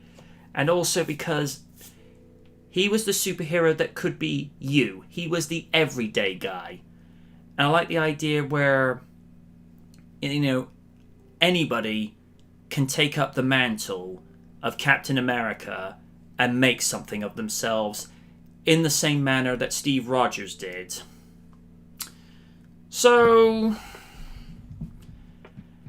I don't necessarily see anything wrong with doing this, but I feel like maybe, and this is the sort of thing that I get a little bit annoyed by with some things, maybe some of the best things to do is not necessarily have them take up the same name as the person they're inspired by, but try and have it to where it becomes their own thing. I mean, when Miles Morales became Spider-Man, he wasn't trying to be Peter Parker. He was just trying to be Miles Morales' version. Sure, he can still swing webs and climb up walls, but he had his own swagger and his own charisma as Miles, which was different to Parker's version. I mean, Parker is always going to be the definitive Spider-Man because that's the way it's been for the last 60 years or so. But I don't know. It'd be like a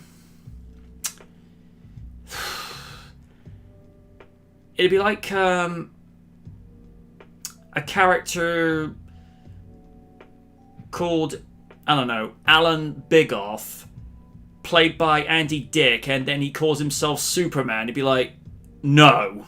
It's like, no. First of all, I remember Kaiju saying years ago, Andy Dick playing Superman would be just offensive on the face of it, considering some of the stuff that guy's pulled down the years. Apparently he once indecently exposed himself. No. Giving a literal meaning to his last name. Ugh. although he tried to do something to Austin once called the lukewarm wedgie when he was at like an MTV movie awards of some descript, and unsurprisingly he made an ass out of himself. But at this point, that's kind of a foregone conclusion with that guy. I don't know, I'm kind of on the neutral fence with what they're doing. I know Random would more than likely have a few opinions about this, considering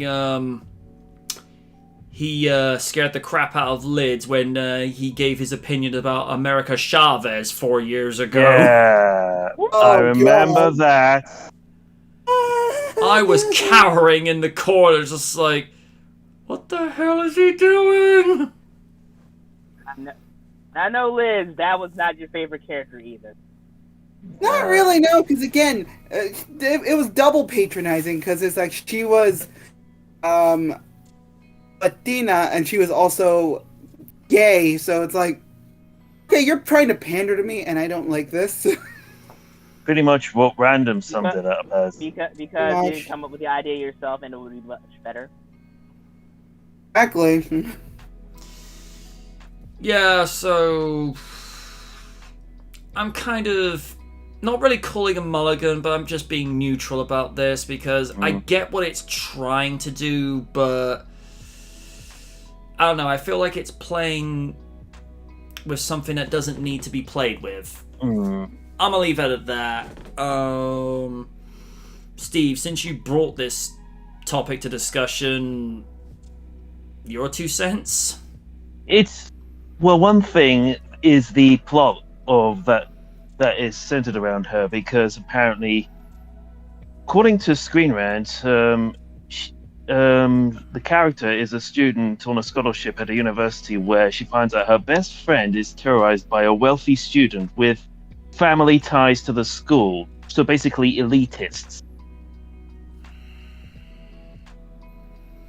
And part of me just feels that that's another metaphor for the wealthy bullying the poorer people. How many times have we seen that now? Far too often. Yeah.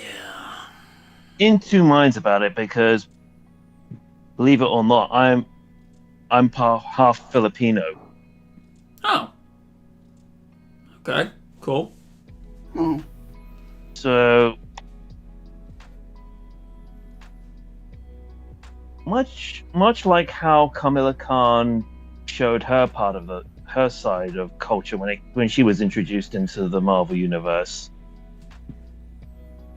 They have to be careful when it comes to adding all of these new characters in the United States of Captain America. It's just, could they be overloading it with new characters just trying to see what sticks? Because part of me just feels that's what it could be. Then again, Marvel seems to be running out of ideas, so. I've never known a time where they weren't running out of ideas, and with regards to them bringing in new characters and seeing what sticks, I didn't know they were taking the Sonic Team approach. Oh! I don't care. I tell it like it is, I don't care. Or the Ian Flynn approach. We don't talk about sorry, him. did I? We do not talk about him. We do not talk about that subhuman. But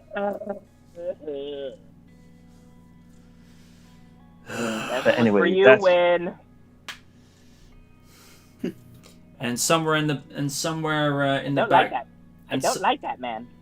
And somewhere in the background, Wynn has caused a mushroom cloud and has launched about multiple fireballs.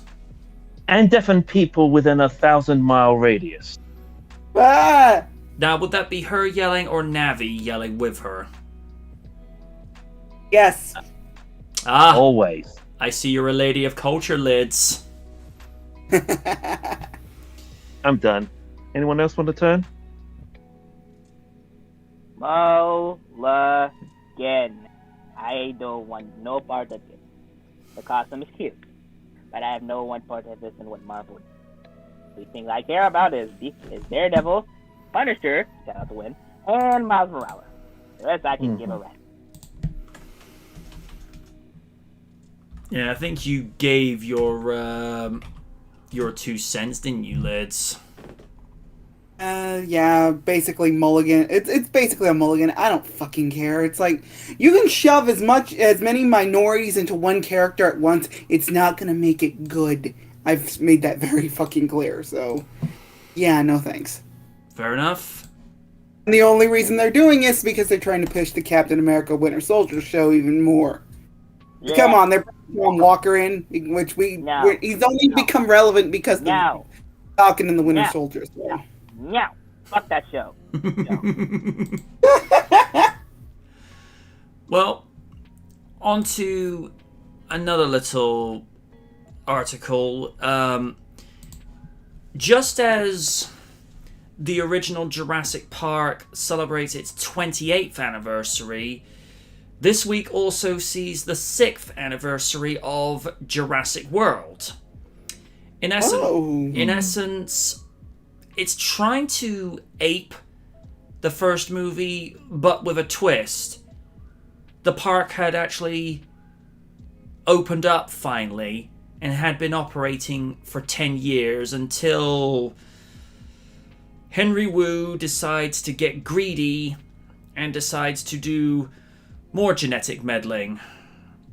I mean, what's next? You're actually going to genetically meddle to where Cardi B's tolerable? Yeah, okay. That's the darkest timeline.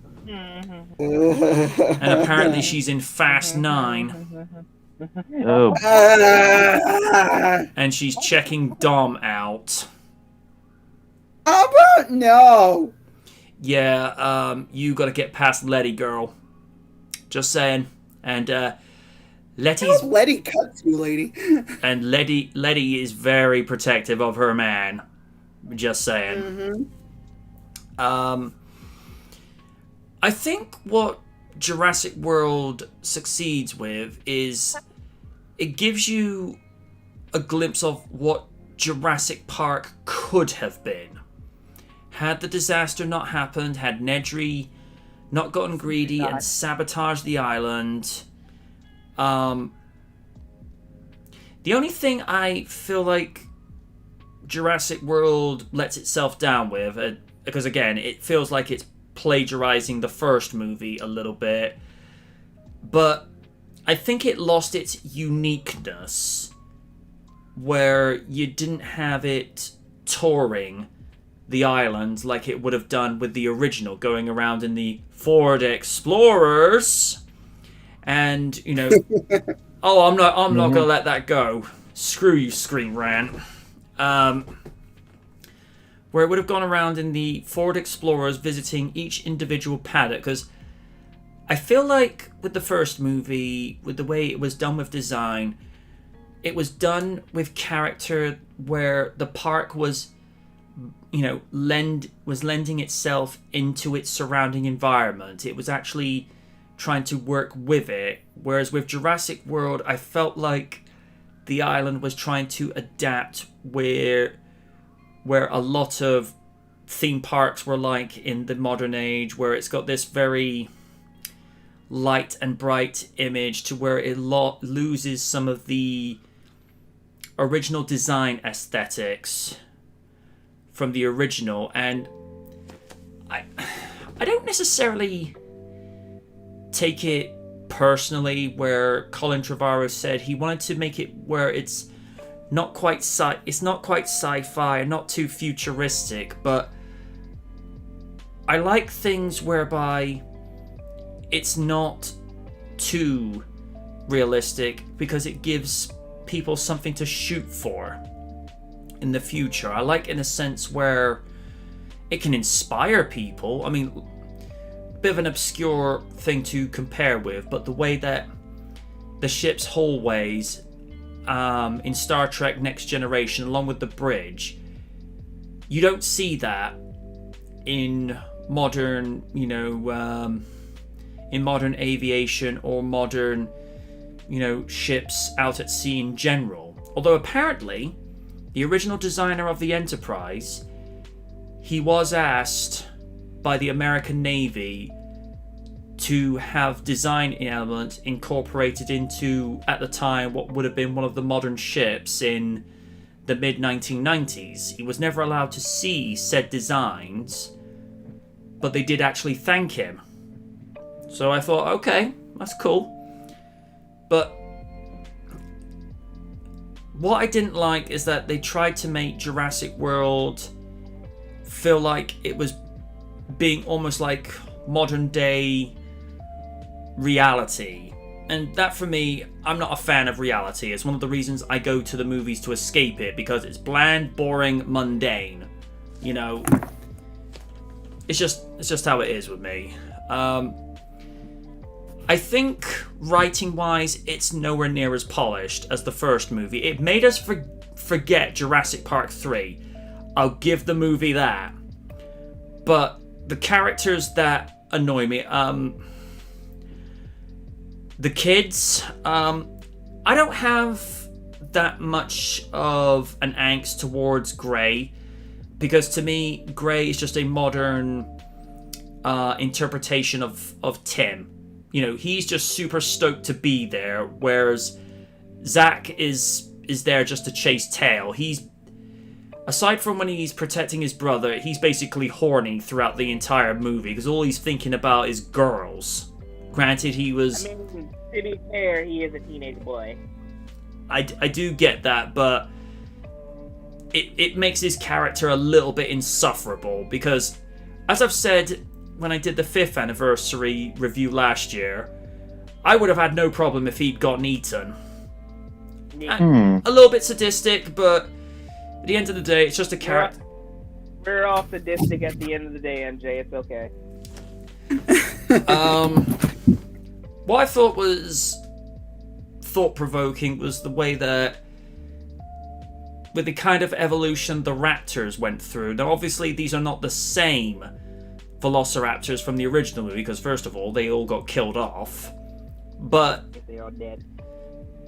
But it just shows that they weren't necessarily heels anymore, but they weren't quite baby faces. They were at that kind of level where they'll listen to Owen, but if they don't get any food for him, this is like, fuck y'all, I'm not doing this. No. Especially Yeah, Delta. That girl got sass on her. But again, it gave us a glimpse of what Jurassic Park could have been, and now we can live that reality with Return to Jurassic Park on Jurassic World Evolution. Yay! Still need to watch that. Oh, you know, I got, you know, most stream playthroughs on my Twitch page. I'm still trying to get bits and pieces done as, you know, as highlight parts, because I actually started doing the Let's Play on the Xbox and not the PC, because, Steve, you've seen my Let's Play of it on the PC version. It's choppy as hell. Yeah. You don't have Steam? I do have Steam. I do have Steam. It's just that my graphics card on my PC is not really made for game streaming, whereas my Xbox is. Yeah, certain games tend to luck for me. be choppy. Well, wish me luck, because real soon my Xbox One controller is gonna come in, and I could get to play the Halo Master Chief Collection on my gaming laptop. Nice. But visual effects, I mean, in terms of Jurassic Park movies, that's probably the most photoreal the dinosaurs had ever been. Score-wise, Michael Giacchino, you could tell he had paid real close attention to what Sir John Williams did. And a little bit of fun trivia, one of Michael's first ever scoring jobs was The Lost World Jurassic Park on the PlayStation 1. That was all him. And when I did have a PlayStation 1, that was one of my go-tos back in the day. Especially when you go around as a T-Rex eating up stupid, stupid people, but, it's like, hey, you're in my domain, and you're essentially pissing on the rug. I'm not going to have that. Capcom would reboot the Dino Crisis franchise. I wouldn't mind seeing that. I know they've been trying to do a Dino Crisis movie for a while, but the right Probably in development hell, like everything else. Yeah. Anytime I hear Capcom, and I think of yeah. But no, as a movie on its own merits, Jurassic World is rewatchable, but if I had to pick the top 3 of the franchise, it still falls 3rd place to The Lost World, and Jurassic Park is still the one to beat. And I think what they should do with future Jurassic Park movies is just, whether it's Colin Trevorrow that's brought in and Steven Spielberg's overseeing, I just say to those two and whoever's trying to write the 7th movie, it's like, sit down, watch that first movie, study it to the point where you're quoting the dialogue and the story in your sleep till it's actually ingrained in your head. Really study it and see what made that movie work, and then see how you could go and match the quality with that. Because that's what I feel has been one of the biggest detriments of this franchise, is they always fall short of trying to match the quality. Lost World is not so much as polished story, but it's definitely darker and a little bit more of what I like to call a rollerball ride, where the momentum keeps going. JP3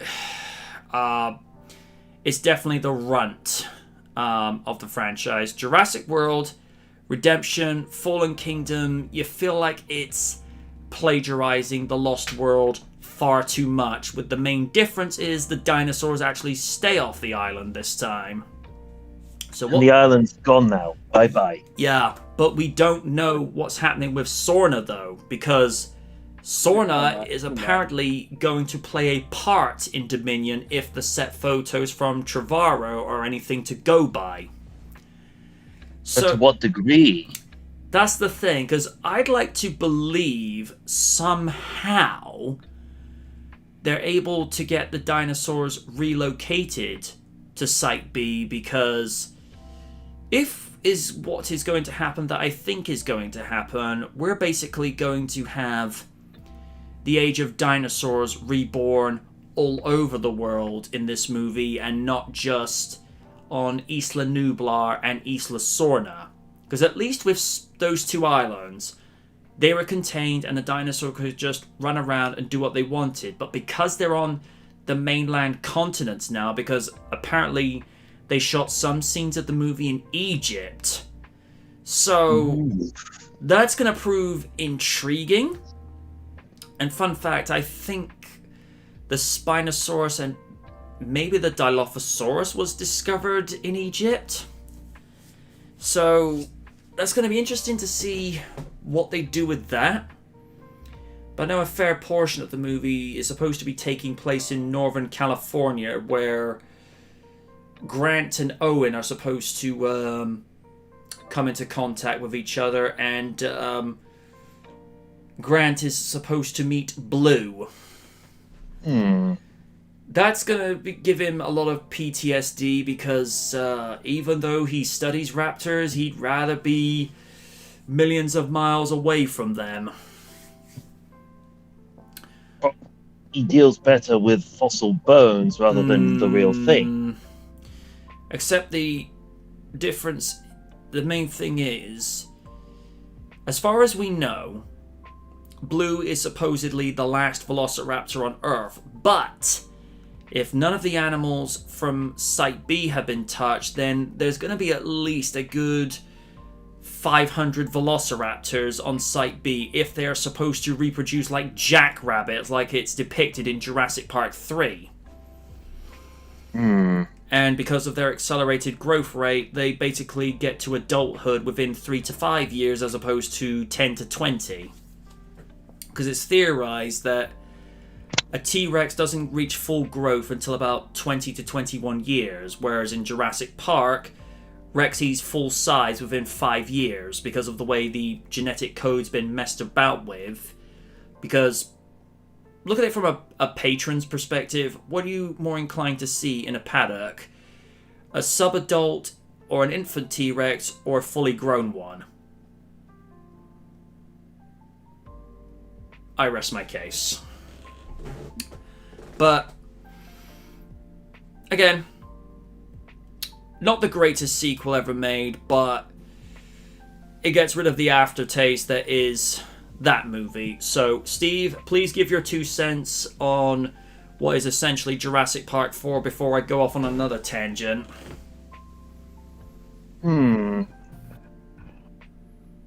Was a great way to reintroduce people to the Jurassic franchise.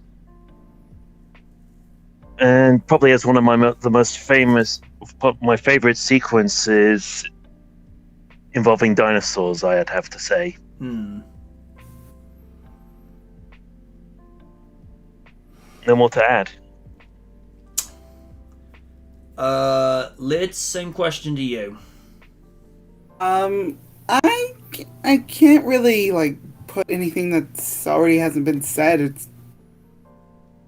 I can't really add anything to that. I really can't. Everything that's been said has been said. So that is. And to Raptor-Raiden, your thoughts with Jurassic World?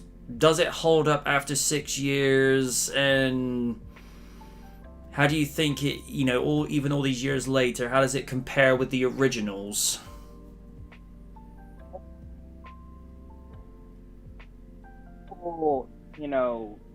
Amusement park aspect of it. But, I don't know, the movie itself is just really just subpar, with some characters. I mean, Ethan was a really good new character to show off. So that was pretty much it, So, I just all I gotta say about the movie itself. That's when it just starts. The one thing I just didn't like is it did what Jurassic Park 3 did. It introduced a new form of dinosaur, and it's like, I don't know. I just didn't like that. I feel ya. Okay. Alright. Can cross those 2 off now. I think we'll probably do one more.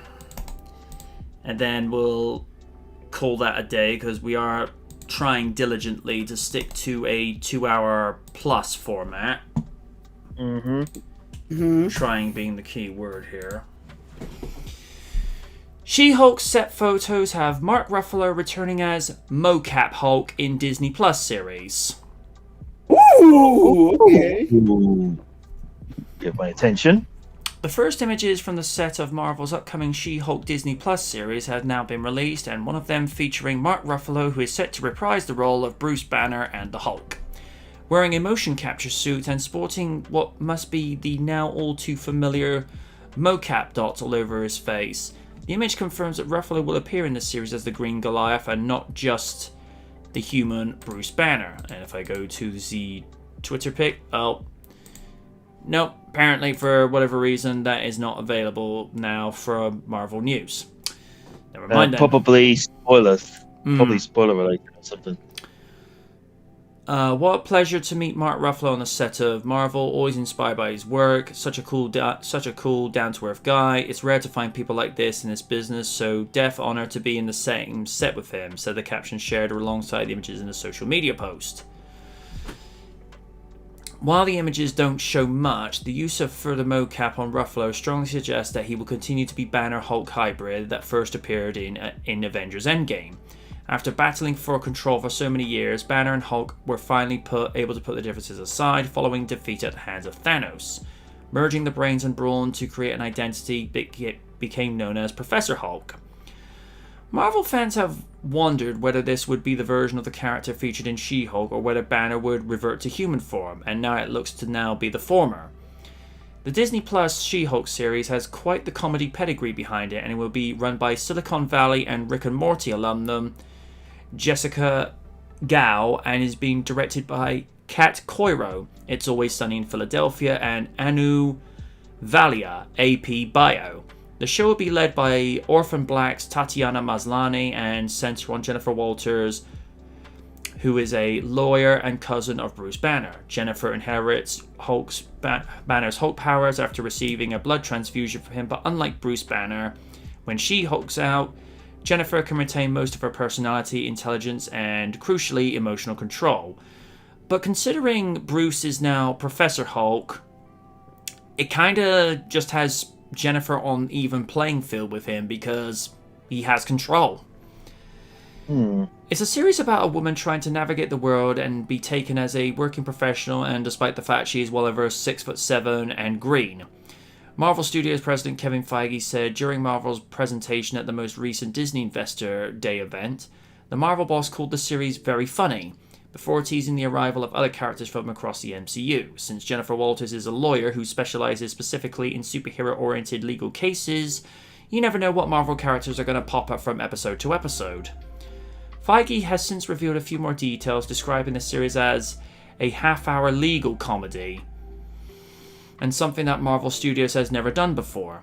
He further revealed that the show will take inspiration and stay true to writer-artist John Byrne's 1980 She-Hulk run, which took a semi-satirical approach to the character, even making her one of the few Marvel characters who can break the fourth wall. Oh? Okay. She-Hulk does not yet have a Disney Plus release date, but is expected to debut in Disney sometime in 2022. This news comes to us from Marvel News. Okay, what to make of this? It answers the question what kind of role Ruffalo is playing. I don't think he's going to be a prominent role, because I think for all intents and purposes his role will be he's in there for maybe like 2 episodes. Jennifer gets injured, he gives her his blood transfusion, and then he goes off, back with the Avengers doing other stuff. So it kind of sounds like it's going to be a mix of superheroes plus Spin City. For those young enough to remember, that was Michael J. Fox's final TV series before he went into retirement the first time round, when he was really struggling with Parkinson's, because he actually played a lawyer at this law firm over in New York City before he went and took his retirement, and like the final season and a half was relocated to Los Angeles, where Charlie Sheen was the headliner. And interesting thing, I know I've mentioned this before, one of the shortlisted people that was going to play Chandler was Charlie Sheen. Ooh, this has been interesting. I know people like to talk shit about Friends, but I think Charlie Sheen was there. I feel like it would have got more ratings. Say what we will about some of his personal choices in life. As a comedy actor, he just excels. Great, yeah, I agree. And, I don't agree with how he handled himself from the exit of the show, but then again, he was dealing with a lot of personal baggage at the time. I'm not saying what he did was right. All I'm saying is I understand. Which can have a double meaning, because his character would often say he would understand just to get people to, quit bugging him. But Leave me alone. He had some of the best zingers on 2.5 Men. I mean, this one line slays me.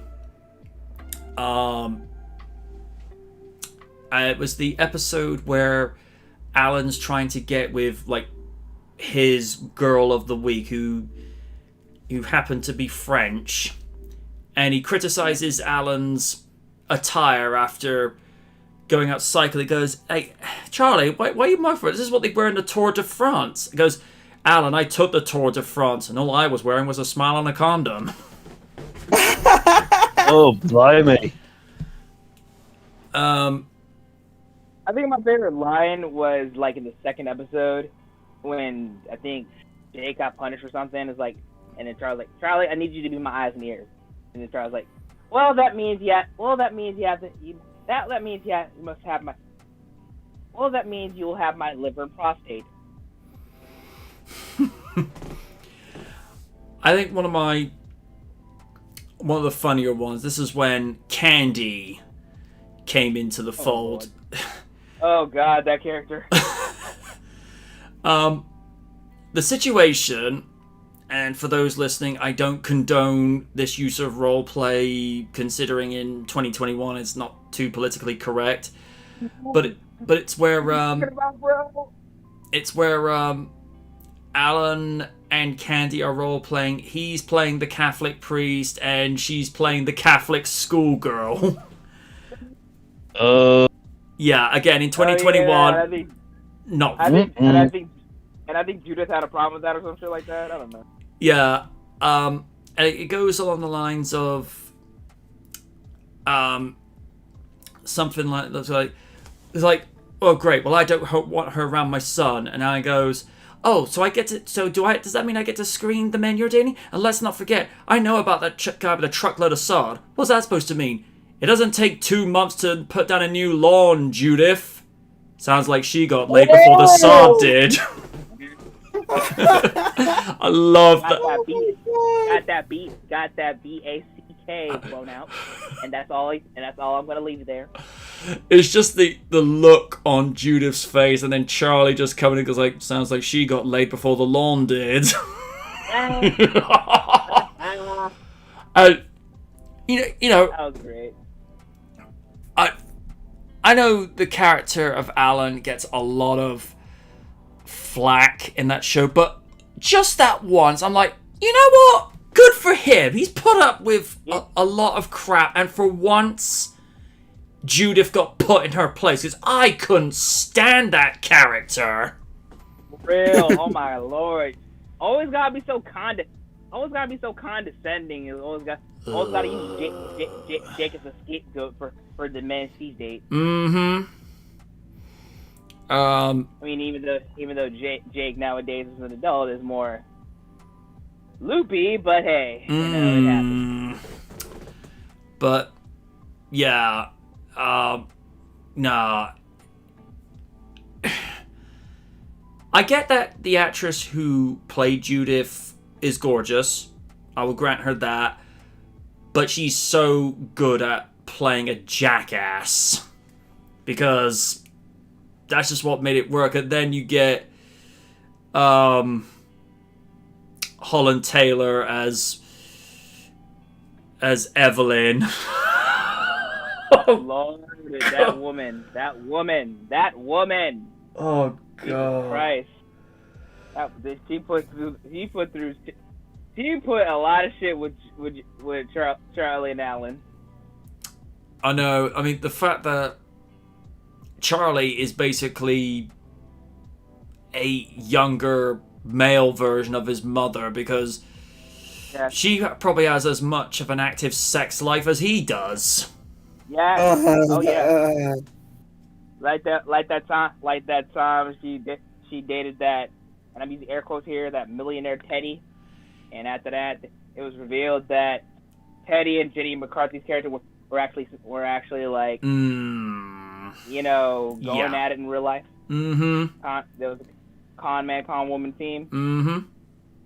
Then they had to get the guys from CSI or CSI about that. Yeah. Well, that's why they had like a crossover. That's like where they had a crossover thing going on. Yeah. And there was a time where Charlie would try to rehabilitate that teacher that he ruined. Oh yeah. The Pasternak. Yeah. That woman was nuts! Yeah. I know they replaced her with a different actress when she came back, so it didn't quite have the same rhythm. Yeah. And then she was like, and the Diggs was like, he drinks. The one that I thought was actually quite good for Charlie was Chelsea. Yeah, Chelsea I like. Mia, sweet enough, but she kept trying to change everything about him. I mean... Yeah. I mean, yes, Charlie is not a saint, but him not being a saint is what makes Charlie. Yeah. And it's funny enough, around that same timeline is when he lets Rose know that he's going to marry Mia. You see that look on her face that goes, so you have chosen death. And the way she just actually walks out of the front door instead of going over the balcony, I'm like, oh, shit got real. I was like, did Rose just went for the front door? Goes, yeah. What happened? I don't know, but I think I could see her medication stop working. Because, what do you think she'll do? I don't know, but I got a feeling it's gonna be big. That show, particularly in its early to mid days, it would go to places because the way that show was written, that would not happen today. There was a lot of crazy situations, like when Charlie and Alan got cursed by that voodoo chick, that devil chick. Yeah, that I only ever watched that episode sparingly because that kind of creeped me out. And the fact that at the end she was creeped out by Evelyn. That. And a circle of life, motherfuckers. And I like the fact that at the end she's actually dressed as the witch from the Wonderful Wizard of Oz, and I'm like, writers, that's a little bit too on the nose for Evelyn. Yes. But dang.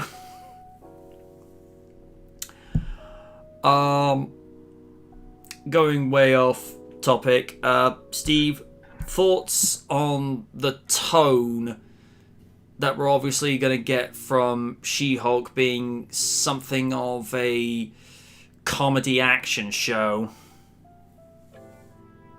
It's gonna be interesting who they're gonna bring in, because not sure if any of you have heard, but apparently Ryan Reynolds has posted a picture on Twitter revealing that he might be coming back to play Deadpool.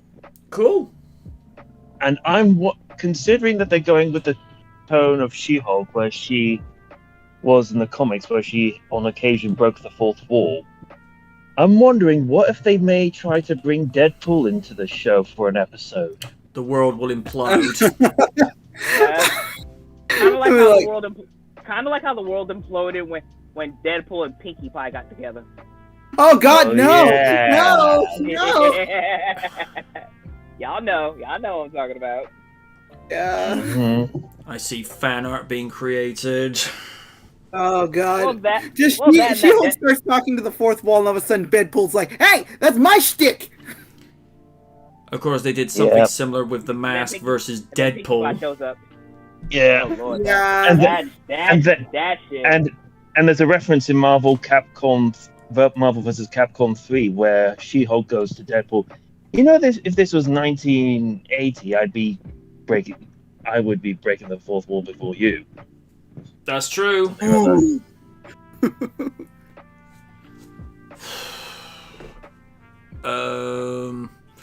But I'm looking forward to it. Sounds promising. All right. Lid, same question. I mean, the more I'm hearing about this show, the more I'm excited about it because I'm really looking forward to seeing how good it is. Or how it will be because I'm not sure if it's going to be good or not. I'm curious to see where it goes, and where they're going with Mark Ruffalo's character being in mocap. It's like, what are you doing there? Who knows if he's just gonna have a cameo or he's just gonna be in a few episodes? We do not know. I mean, it's not like Marvel doesn't have the budget to pay for that now because they have all these new shows with just the stars from the movies. So we shall see what happens. Just willing to pay the budget. So we'll see what happens. They could have Hulk appear in the first few episodes where Hulk basically teaches Jennifer how to manage control. I can see that. I can kind of see this being done maybe in a similar way to the Bill Bixby series because of the fact that it was expensive to do the stunts and to get Lou Ferrigno made up for all the Hulk scenes. I think the Hulk outs for this will likely be a reward where it's not going to be a psychological drama like it was with the 70s because that worked for the show at the time, and the way it was written, particularly with Bix, it still holds up. Granted, the transformation sequences, I could begrudge it, but it was what was available to them at the time, and they didn't have what was available to us now nearly 50 years later. But no, I think it will likely follow a similar format. It's just instead of psychological drama, it will be legal comedy with her hulking out as the reward. That's how I see it. Raiden, your thoughts? If you want to see what CGI She-Hulk looks like, give me the damn trailer now. I just need it.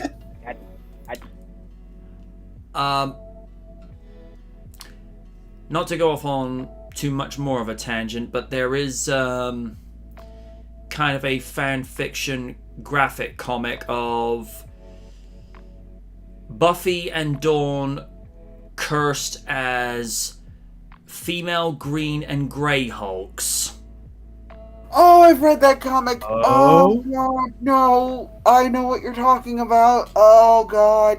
And things are shown. It's definitely not safe for work. No. Because as I remember it, because I've only ever read it a few times. First of all, the artist really talented. We'll agree with that. Yeah. It's just the idea that plays into how the original few comics of the Hulk went out, where it wasn't anger that triggered the transformation, it was a full moon. And what you have to start with, Buffy basically tells Dawn to get up for her own safety because she goes and turns into a green She-Hulk. And then... Hi, Kaiju. Hey, Kaiju. Hey, guys.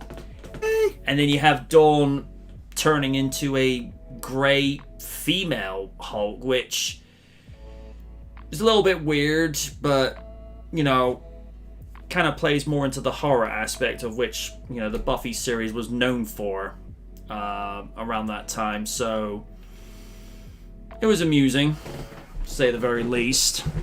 And Kaiju literally comes in more or less at the tail end because we're pretty much just doing the last article for the evening in which Mark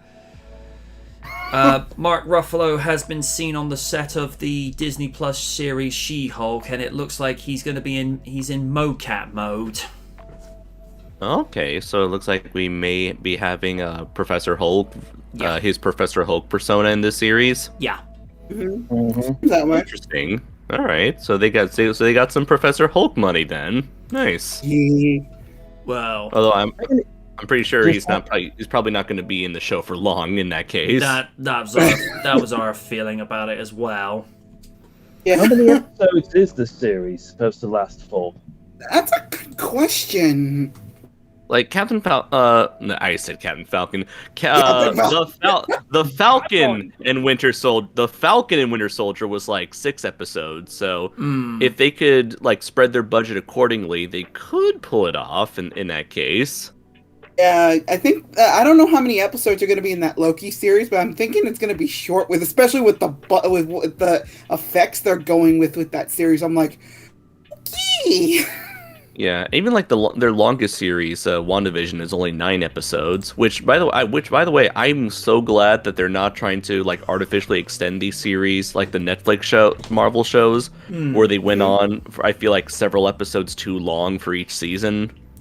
That's especially true with Jessica Jones. Although I like the stories that were in there, I feel like it could have ended itself at least twice. The first season, it could have capped off with the end because she already she took out her tormentor. Spoilers for Jessica Jones, the series, where it's like she took down her tormentor. Where do you go after that? Exactly.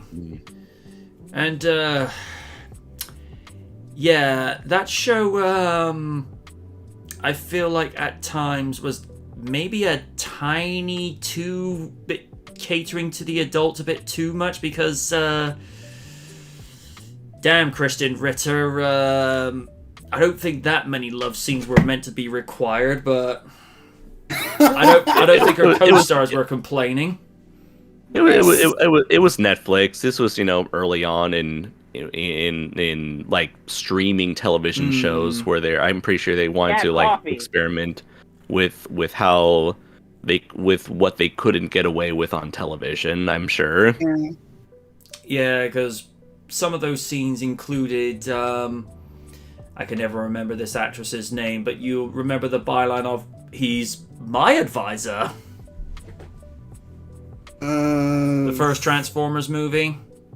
Oh, right. I don't remember a lot of that movie. Yeah, a lot of us are still trying to blot out certain things. Although, to be fair to the first Michael Bay Transformers movie, I'll take that gladly over Revenge of the Fallen, which, as Kaiju has pointed out on quite a few occasions, some of those scenes were actually shot without a script. Bro, like, And oh it my shows. god, just the off topic, off the wall stuff before we got to. Okay. Yeah. One. You there, Raiden? Yeah, Yep. Can y'all hear me? Yeah. Now we can. Yeah, man. Like just after Optimus Prime's death. Oh yeah, spoilers. It came out in 2009. Anyway, yeah. I don't think anybody cares. Right. Just the journey, just the freaking journey was just hard to get through. When he got back to John Turturro's character, just all that crazy shit. Like, oh my god, can you get on with it already? Jesus God. And cranky old man Jetfire. Yeah. Oddly enough, that was Bumblebee's voice actor from the first movie. And the voice of Lockdown. Oh, yes. Huh. Animated Lockdown or movie 4 or 5 Lockdown? Age of Extinction Lockdown. Ah. I will still go to bat, and I will still go to bat, and it's to say I love that movie. I feel like that was one of the Transformers movies, aside from Bumblebee, that got everything right after Transformers 3. It was more about the robots and less about the humans. Which is what a Transformers movie should be. The human parts weren't too bad, especially with Mark Wahlberg's character, Jaeger. What? No, I'm just kidding. Oh, don't lie. You enjoyed doing that.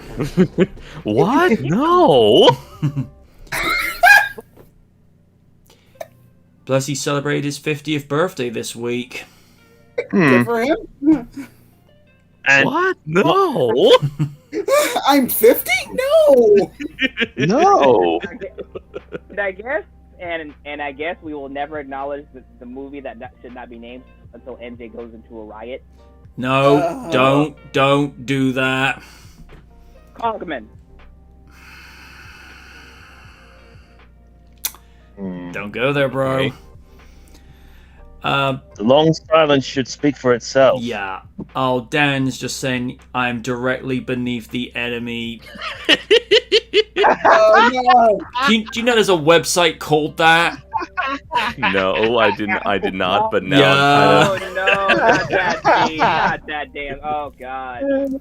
Well, speaking of genitals, have you guys already talked about the accidental naming of the Filipino Captain America? We Yeah, went we into talked it, but I about think it, we kind of Okay. didn't mention that bit because that didn't come up in conversation. No. All right. Well, I just found something here, which Oh. I just shared. Oh, No. you mentioned this in the one part. So yeah, if you can read it for yourself and see how badly they fucked up. Oh, that's nasty. Oh no! No! Yeah, I'm definitely not putting that in the chat. No. Of course you're not. I'm just saying. I'm just showing you the severity of their ignorance. My God, no! In the words of Master Roshi. I don't know how to react to that. In the words of Master Roshi.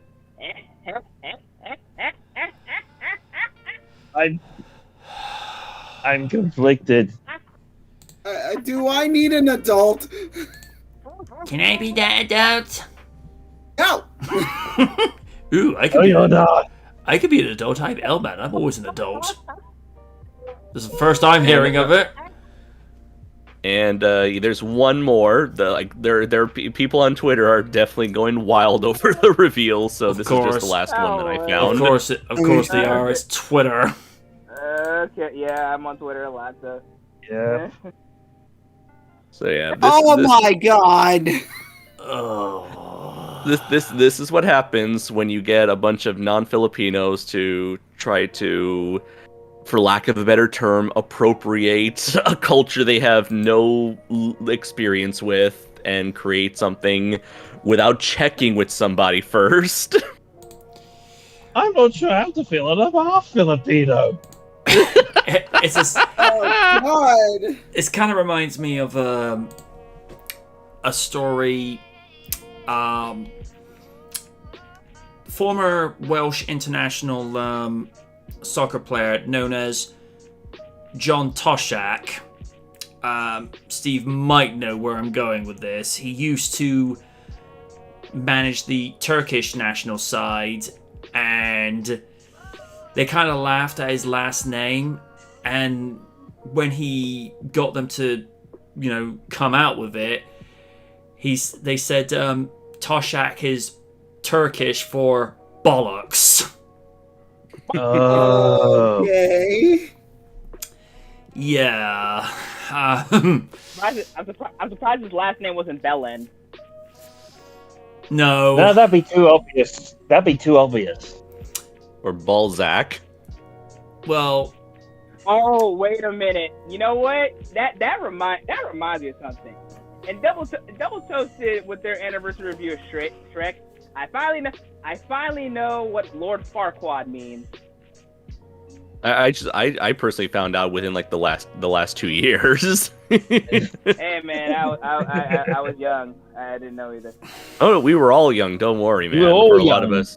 Yeah, Yeah. we were just babies when Shrek came out. Technically, I think I was 9 or 10 when they. I think I was like. You know what I mean. Me too. it's kind of like in Bottom how Rick Mayall's character is called Richard, and what is short for Richard?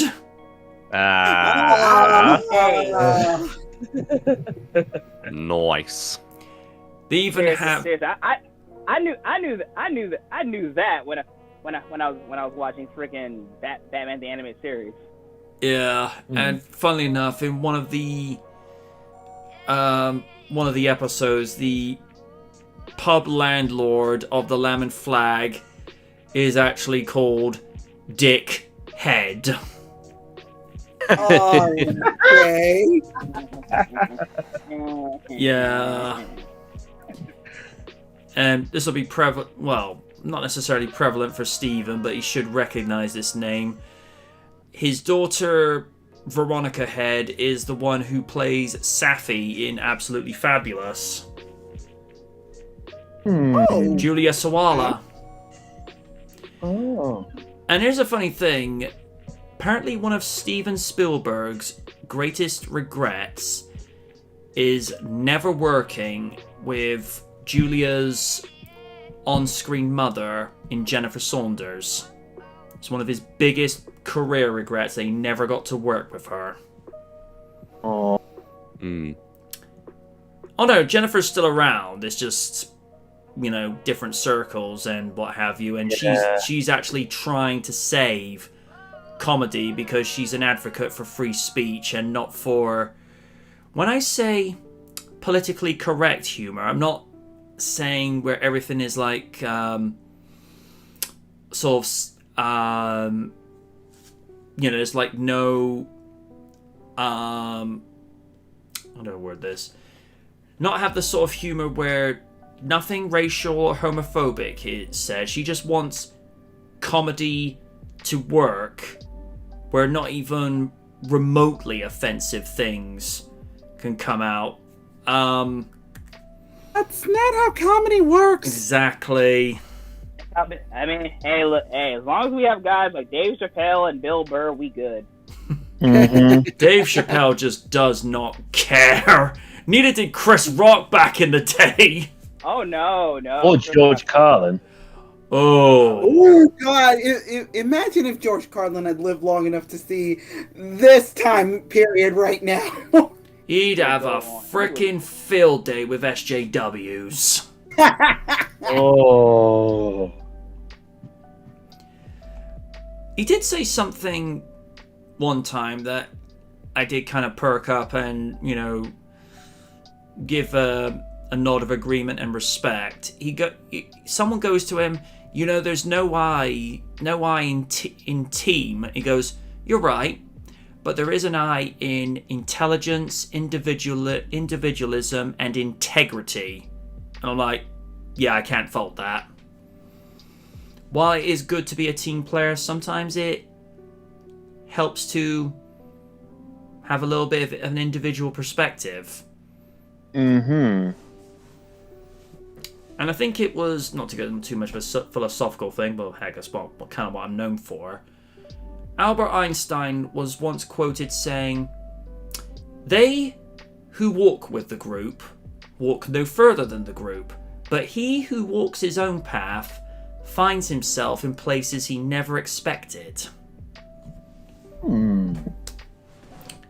And in some weird way, I kind of feel like that reflects me to a small degree, because I feel like if I hadn't wandered off and go have my own little adventures, whether it be going off exploring by myself in various cities, or, you know, if I had never made that first issue of Nightwatch on December 19, 2007, would I be where I am 14 years later? I don't have an answer to that. Who knows?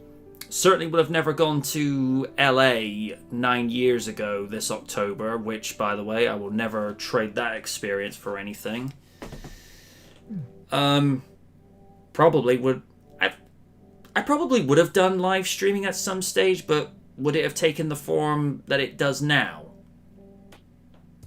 Again, I can't answer that. Good questions all. I probably wouldn't have met certain people in the last 10 years, although one in particular would be for good reasoning, and it's not who you're thinking. I'm not going to say their name because they do not deserve the airtime. Okay. And we've talked about this individual before, and yeah. Multiple times. Very, very bad news. Yeah. But yeah, like I say, sometimes it just helps to walk down your own path. I mean, you could make that same mindset if Kaiju, never saw his first Kaiju movie years ago. Would he be where he's at today, where he's in Japan and making his own, Sentai-inspired Kaiju comic? Which you can also purchase now on Amazon, Kindle, and Comixology for your reading pleasure. Exactly. And while you're at it, go also check out my anthology book. Buy the thing. Too. Buy all the things. And I can actually make the announcement right here and now, and that is that I will be co-writing with my friend Matthew Denian. He and I will actually be collaborating for the 5th installment in his acclaimed novel series Atomic Rex 5, in which it'll be a crossover between Atomic Rex and my second giant robot creation, Bravura, which is a short story, which was a short story included in my anthology, Dracozoa anthology book as a bonus story, which is essentially Gundam meets Mad Max. So a post-apocalyptic giant robot will be crossing over with a post-apocalyptic kaiju novel series. Nice. Congratulations. Nice, Thanks. Also, I do have one video I'd like to share that a friend and I collaborated on, if that's okay, if we have time at the end. We've always got time for you, dude. Don't worry. Yep. Awesome. Oh, and I did have like one last thing, amusing bit of trivia that I want to add to the to the subject of people trying to not putting in the proper research when creating characters based on other cultures. Oh no. Okay, so this is something that my friend, that a friend of mine brought to the table when we were making fun of the new Filipino Captain America's name. And let's see. So my friend mentioned this: a good example of a lack of research and being out of touch on a particular culture is really the costume designer for the 2020 Mulan remake. Bina. Oh God! Did I ask? Bina Daigeler, who was granted a good chunk of money to go to China to study the armor and fashion of the time period that Mulan is set in, what do you think she did? She spent that money going to European museums for a few months, and then the last 3 weeks in China, only to get the armor of the era wrong. What was her excuse for going to? What was her excuse for going to Europe when she was supposed to go to China to study the armor? She basically stated that she wanted to go study the Chinese departments in European museums. Her words, not mine. Oh, that is so stupid. Why are you fucking lying? Why the fuck you lying? Why you always lying? Stop fucking lying! I got nothing. Oh my God. That's just dumb. Sweetheart, if you wanted a European vacation, you could have paid for one yourself. That's not what you're paid to do, lady. And Exactly. this is Oh, a freaking Disney paid Hollywood costume designer wasting this kind of money. Not doing what she was paid to do. How very Anita of you. Ooh! Oh, I don't care. Burn. Besides, she got called Burns all out. around. She got called out for wasting the money from Patreon just to go shopping when she was supposed to be using it for research. And of course Razor Fist kind of lampooned her with what was the female supporting character in one of Dirty Harry's movies? I think it was the third movie. 8 more. Yeah, and Time daily. I think so. And Razor being Razor, he would kind of sort of overdub some of her lines saying, "Oh, I got this Patreon project that I'd like to go get going about the patriarchy." And I'm like, "Oh, Razor, you're not even being subtle with that." But, you know, this is a guy who had that video against Angry Joe a while back, and that shocked even Raiden. Yeah. I was expecting a few laughs from that, but never mind. Yes, and like everything Razor says, it's like.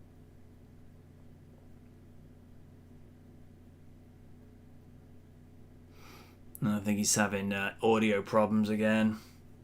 Mm-hmm.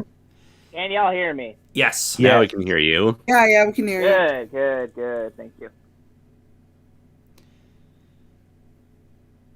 Do you have the link to the video, Kaiju? Yes, I do. Let me just get it quickly. So this was a collaboration that I did with another kaiju YouTuber by the name of Titan Goji, where I was graciously invited on doing a video, which is essentially a crash course on the Mazinger Z franchise. And for those who don't know, Mazinger Z was an old school giant robot manga/anime franchise that has since gone on to inspire countless giant robots down over the years, including Draco Azul. Nice. And while Mazinger Z was not the first giant robot anime, it was essentially the giant robot anime to make giant robots popular in the genre, to essentially establish the genre. It wasn't the first, but it was the one that solidified the genre in anime and manga. Okay. So, when you guys are ready, I'll add 00. Me too. Oh, there's an ad. Balance. Okay. But Grammarly ensures you. I got an ad. Grammarly, I'm not having your product. No offense. That's why I've got spell check on Word. I don't need to get a 10, Jergens. Leave me alone. Mexican. I don't need a 10. I'm at 0. Alright, 00. Everybody ready? Mm-hmm. Raiden? Not yet. I got 2 more. I have 2 ads to get through. 2 ads? 2 ads? 2 ads? Jinx. What?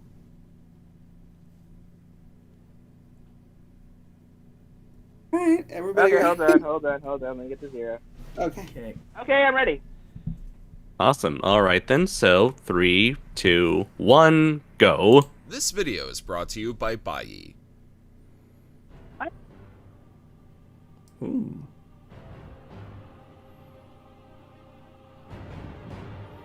I swear, any Japan store I see, I always see the singer in the front. And I think they did do a crossover with Transformers a couple years ago. Oh yeah.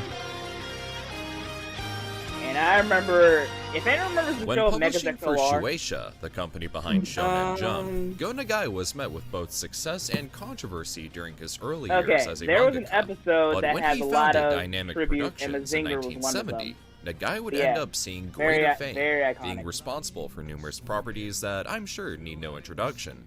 After growing up with Astro Boy in Tetsujin 28 Go, Nagai wanted to make a robot of his own, one that would catapult the concept of giant robots to new heights of popularity. And it all started with a traffic jam. One day, Nagai imagined what it must feel like to easily bypass such heavy traffic with none other than a towering titanic fortress of steel. Ready your photon beams, charge up your breast fires, and prepare your rocket punches, ladies and gentlemen, because this is a beginner's guide to Mazinger Z. And I've got an ad coming up. Nourished is a Aww. Already? I know. Oh, vitamins. all right. hold I on. paused Where are you at? that. 122. I'm at 123. I'm at 120. Hang on. Okay. Alright. Okay. Ready to go. Alright, 120. Right. 3, 2, 1, play. But first, a word from our sponsor.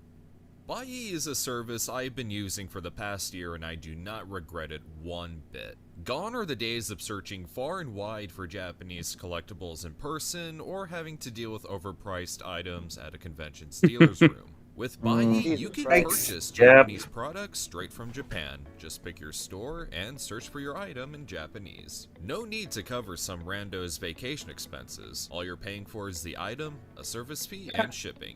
Plus, you have access to an entire I deal with that a lot Japanese on online eBay. stores like Rakuten, Zozotown, the Evangelion store, and more. Thanks to Buyee, I've been able to save a surprising amount of money. When looking through Yahoo Auctions or Mercari, you can shop around for items that are way below their asking price compared to other Ken Hero action figure. As a fan of building model kits, I've always wanted a I think that master was him. grade perfect Zeong, but I Is that the never guy wanted to from pay Fist of the this North much Star? for it. But lucky for Yeah. me, I was able to get one from Buyee for Hero. a reasonable price. My hero. It's also a place where you can find some of the most Oh, my unexpected Robo. and insanely No- rare nobody goods tell I've Oni ever about given Buyee. a leg for. I was able to snag myself a copy of Don't the worry. official script of the I won't. live-action Attack on Titan films thanks to Buyee. But that's not all. Buyee is offering 2,000 yen coupons to every person who signs up by clicking the link in the description of this video. That's that in- $20 worth of What's free that spending in money USD? you're getting if you sign up 20? today. Oh, Shopping for oh, Japanese that products much. has never been I will jump on easier. this. So go shop at Buyee today by clicking the link in the description and let the world know about its wonders. Ew. Now part of me wants to see if they can get the final Wars Goshi Monster Arts figure.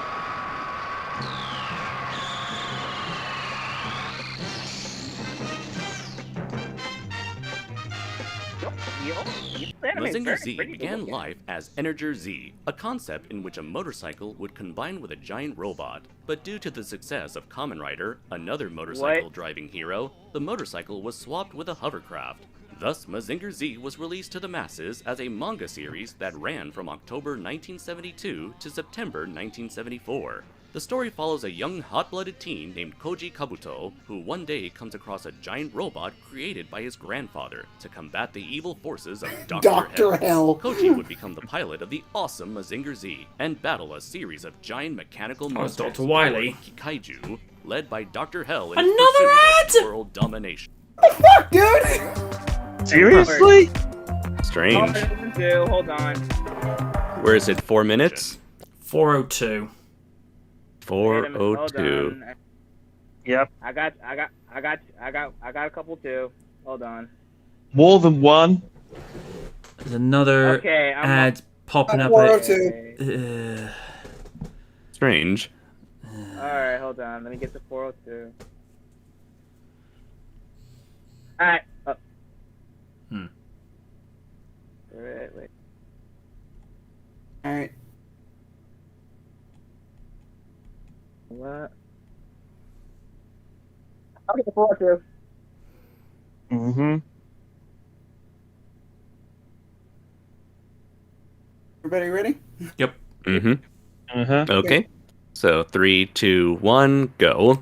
Like many popular manga, Mazinger Z would receive an incredibly popular anime adaptation, one that would lean heavily on the Monster of the Week formula, with subtle hints of a plot that developed over time. This anime would also receive an English dub named Translator Z that unfortunately only dubbed the first 65 episodes out of 92. Although there was a more faithful English dub from Hawaii, but it has been said that only around 30 episodes have aired. After Mazinger Z had its run in both manga and anime form, came a sequel known as Great Mazinger, where we follow an orphan named Tetsuya Tsurugi, who was secretly raised by Koji's father, who was not only still alive, but had created a more powerful successor to Mazinger Z to fight against a new threat known as Battle Beasts from the Mycenaean Empire led by the Great General of Darkness. Great Mazinger would even be one of the few super robots alongside Getter Robo G and others to be part of the Shogun Warriors toy line in the US under the name Great Mazinga. Although, as the television anthology series Force 5 was on its way, Great Mazinger unfortunately did not make the cut. Despite not being successful as its predecessor, Great Mazinger was still popular enough to run for more than a year. And then came UFO robot Grendizer. the third and final entry of Go Nagai's original Mazinger trilogy. The series follows an alien refugee prince named Duke Fleet who takes control of a giant superweapon that happens to be Grendizer, the Fleetian god of war. As the malevolent King Vega ravages planets for the resources to restore life to his home world, Duke would become one of Earth's guardians alongside Koji Kabuto. It's also worth noting that the concept of Grendizer came from another Go Nagai property, the Great Battle of the Flying Saucers, also known as Getaiger, which follows a very similar premise.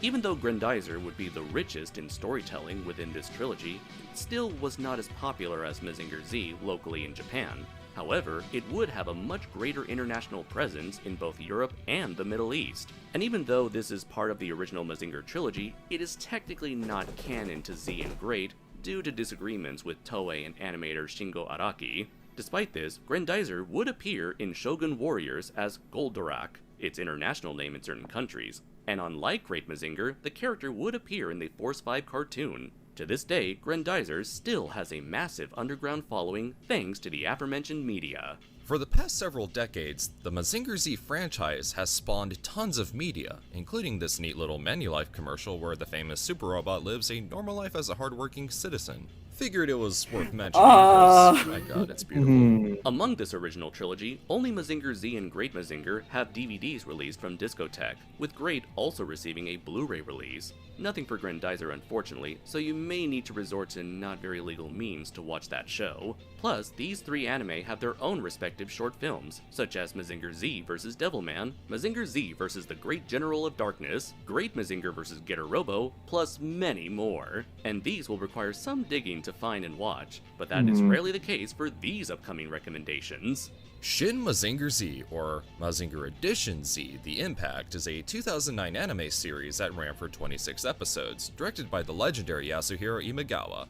The story acts as a more updated retelling of the original Mazinger Z storyline, while also featuring characters from other Go Nagai works. This anime is nearly the perfect modern super robot anime with outstanding animation, rocking opening themes, memorable characters, and sweet mech designs by Tsuyoshi Nonaka that help update Mazinger Z for a new generation while retaining its classic 70s charm.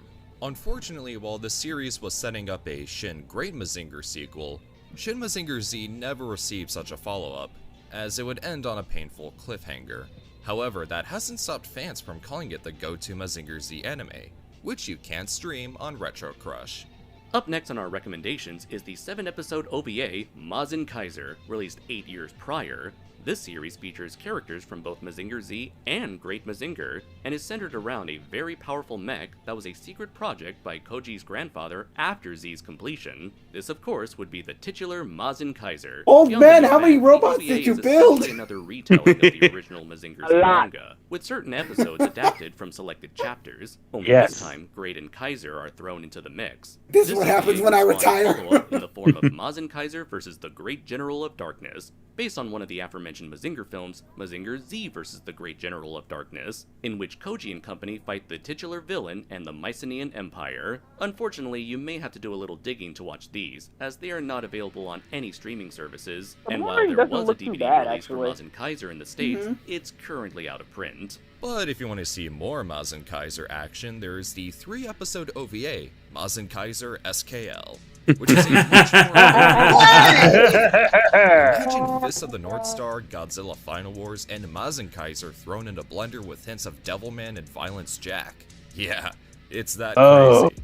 The story is set in the future as it follows Ken Kaido and Ryo Megami of the Skull Force's Death Caprice Squad, who pilot Mazin Kaiser to battle opposing armies on Machine Island. What is its connection to the original Mazin Kaiser? Who the hell cares? It's all action all the time when SKL is involved. Aside from its insane action and name, another thing SKL has going for it are the mech designs by Hiroshi Ogawa, Munetaka Abe, and Toshiyuki Hori. They all feel very unique and fit the heavy metal inspired tone and mood of the story incredibly well. While everyone may not enjoy this one as much as other entries in the Mazinger franchise, there's still something to get out of it. Plus, is he dueling wielding pistols there? And finally, Yes. jumping forward to the modern day, we have the 2017 feature film, Mazinger Z Infinity, made to celebrate Go Nagai's 50th anniversary as a creator. Notice the Z's done very much to the same style of DBZ. Set 10 years after the events of the original Great Mazinger story, oh my ignoring god, Grendizer oh my entirely, god. Koji discovers a life form named Lisa, and a giant machine named Infinity that dwarfs Mazinger Z and could potentially wield unlimited power. Dr. Hell and his cronies then make their grand reappearance as he plots to take Infinity for himself. With their old enemy on the loose, it is up to the likes of both Mazinger Z and Great Mazinger to take him down one last time. Mazinger Z Infinity makes for an absolutely fantastic conclusion to the original Mazinger saga, especially as the film deals with themes relating to embracing the future and helping to create a brighter one for generations to come. It's a theme that fits right in line with the original intentions of the works that inspired Mazinger's creation in the first place, those being Astro Boy and Tetsujin 28, both of which portrayed technology as a tool that could be used to benefit humanity rather than destroy it. The film is nothing but a huge love letter to both the fans and the original Mazinger saga as a whole, making it a wonderful experience. And thanks to Discotech, it's available on both DVD and Blu-ray. So that does it for Essential Anime entries, but for every installment, there's an entry in manga form. And when it comes to Mazinger, there are tons in fact. Mazinger Angels is a parody of Charlie's Angels by Akihiko Nina that is focused on the female characters of the franchise. It also has a follow-up named Mazinger Angel Z that is more based on Grendizer and the original Energer Z concept, while still maintaining the all-female take. Mazinger Atome is a story where Mazinger Eddie, I can see side boob. See for yourself. But let's go through some manga that are very popular amongst the Mazinger fanbase and seem to get the most discussion, or are considered the best of these manga spin-offs. Just note that not all of these have been officially translated. First up is God Mazinger. Originally a prototype to Great Mazinger, it was eventually restructured in the form of a manga where Mazinger is a living idol with a story that follows a tone similar to Violence Jack. So basically, Mazinger meets Daimajin. It also features the mythological Mu Empire, as well as the Dinosaur Empire from Getter Robo, not led by Emperor Gore unfortunately. Plus, it has an anime adaptation that seems to be very obscure, though it contains numerous deviations from the source material, reworking the more mature and frightening nature of the manga in favor of a more kid-friendly fantasy setting. There is also Mazen Saga, an alternate retelling of the original storyline but amps up the violence and maturity, as it takes cues from both Devilman and Violence Jack, as here, Mazinger is a suit of armor that gives Koji incredible power and can change in size. Unfortunately, Koji ends up destroying the Earth and must redeem himself in a dead and barren future by becoming its savior, facing against the might of God Kaiser Hell. The story features amazing concepts and phenomenal cover art by Noriyoshi Orai.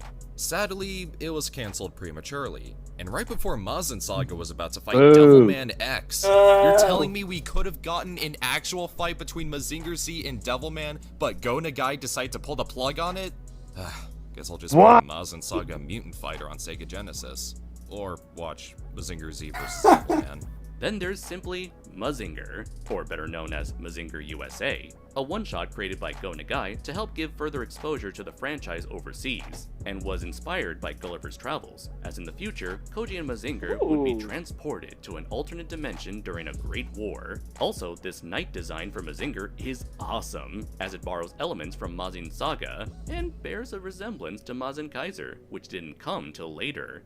Up next is Z Mazinger.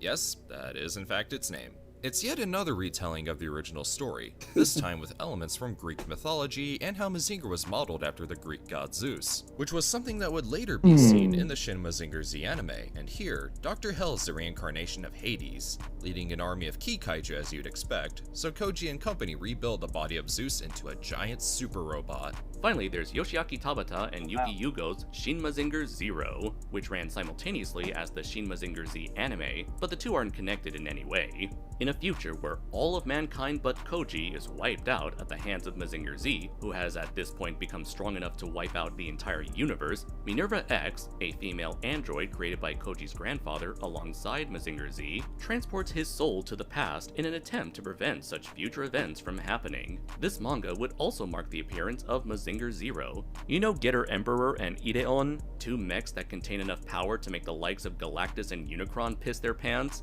Imagine that, but it's Mazinger. This manga also spawned the sequel series, Shin Mazinger Zero vs. the Great General of Darkness, which, as you can guess, is also based on the 70s film, and features a new incarnation of Great Mazinger. Ooh, that was a lot. Unfortunately, we couldn't cover every single Mazinger media, like all the other Toei Mazinger crossover films and manga, and other loosely related materials such as Psycho Armor Gavorian.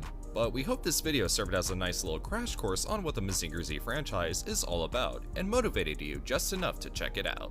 Thanks for bringing me on board, Titan. If you folks are still interested in more giant robot action, you can check out my indie comic series, Primal Warrior Draco Azul, a love letter to the golden age of super robots like Mazinger Z. The series is currently available on Amazon in both physical and digital formats. And if you want to see me talk about giant robots, monsters, and all other kinds of media, you can follow me on my YouTube channel, Kaiju Noir. Always happy to have you, Kaiju Noir. If you like what you see, then consider supporting me on Patreon, where for $1 your name can appear at the end of every future upload. Other than that, you can also get early access to videos, exclusive content, commissioned video requests, and receive a t-shirt of your choice from my TeePublic, such as these designs based on Mazinger Z. Once I reach enough patrons, I'll make a video where I cover numerous cancelled Godzilla projects. So if that's something you'd like to see, then go support me on Patreon. Till next time, everybody, Majin Go! Nicely done. Very nice. Thank you. Thank you very much, guys.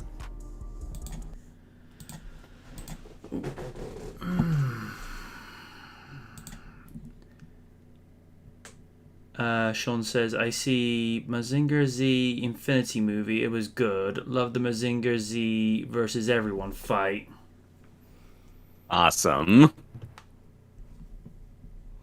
And I think we should break it. We should break out. I'm struggling to stay awake, and I've had coffee and Monster this evening. So, Sounds like a good time to. That's no good. all right. Thank you for inviting us into your computer, your laptop, your tablet, your phone, or heck, you may be watching us on TV right now. Have a good night. We'll see you next week. Good night from the night. Take care, everybody. And don't forget to check out MJ Knight's Teespring page. Thank you. Yes. Bye, everybody. Take care now. See ya. I'll come back now, you hear? Yeah, come and see me.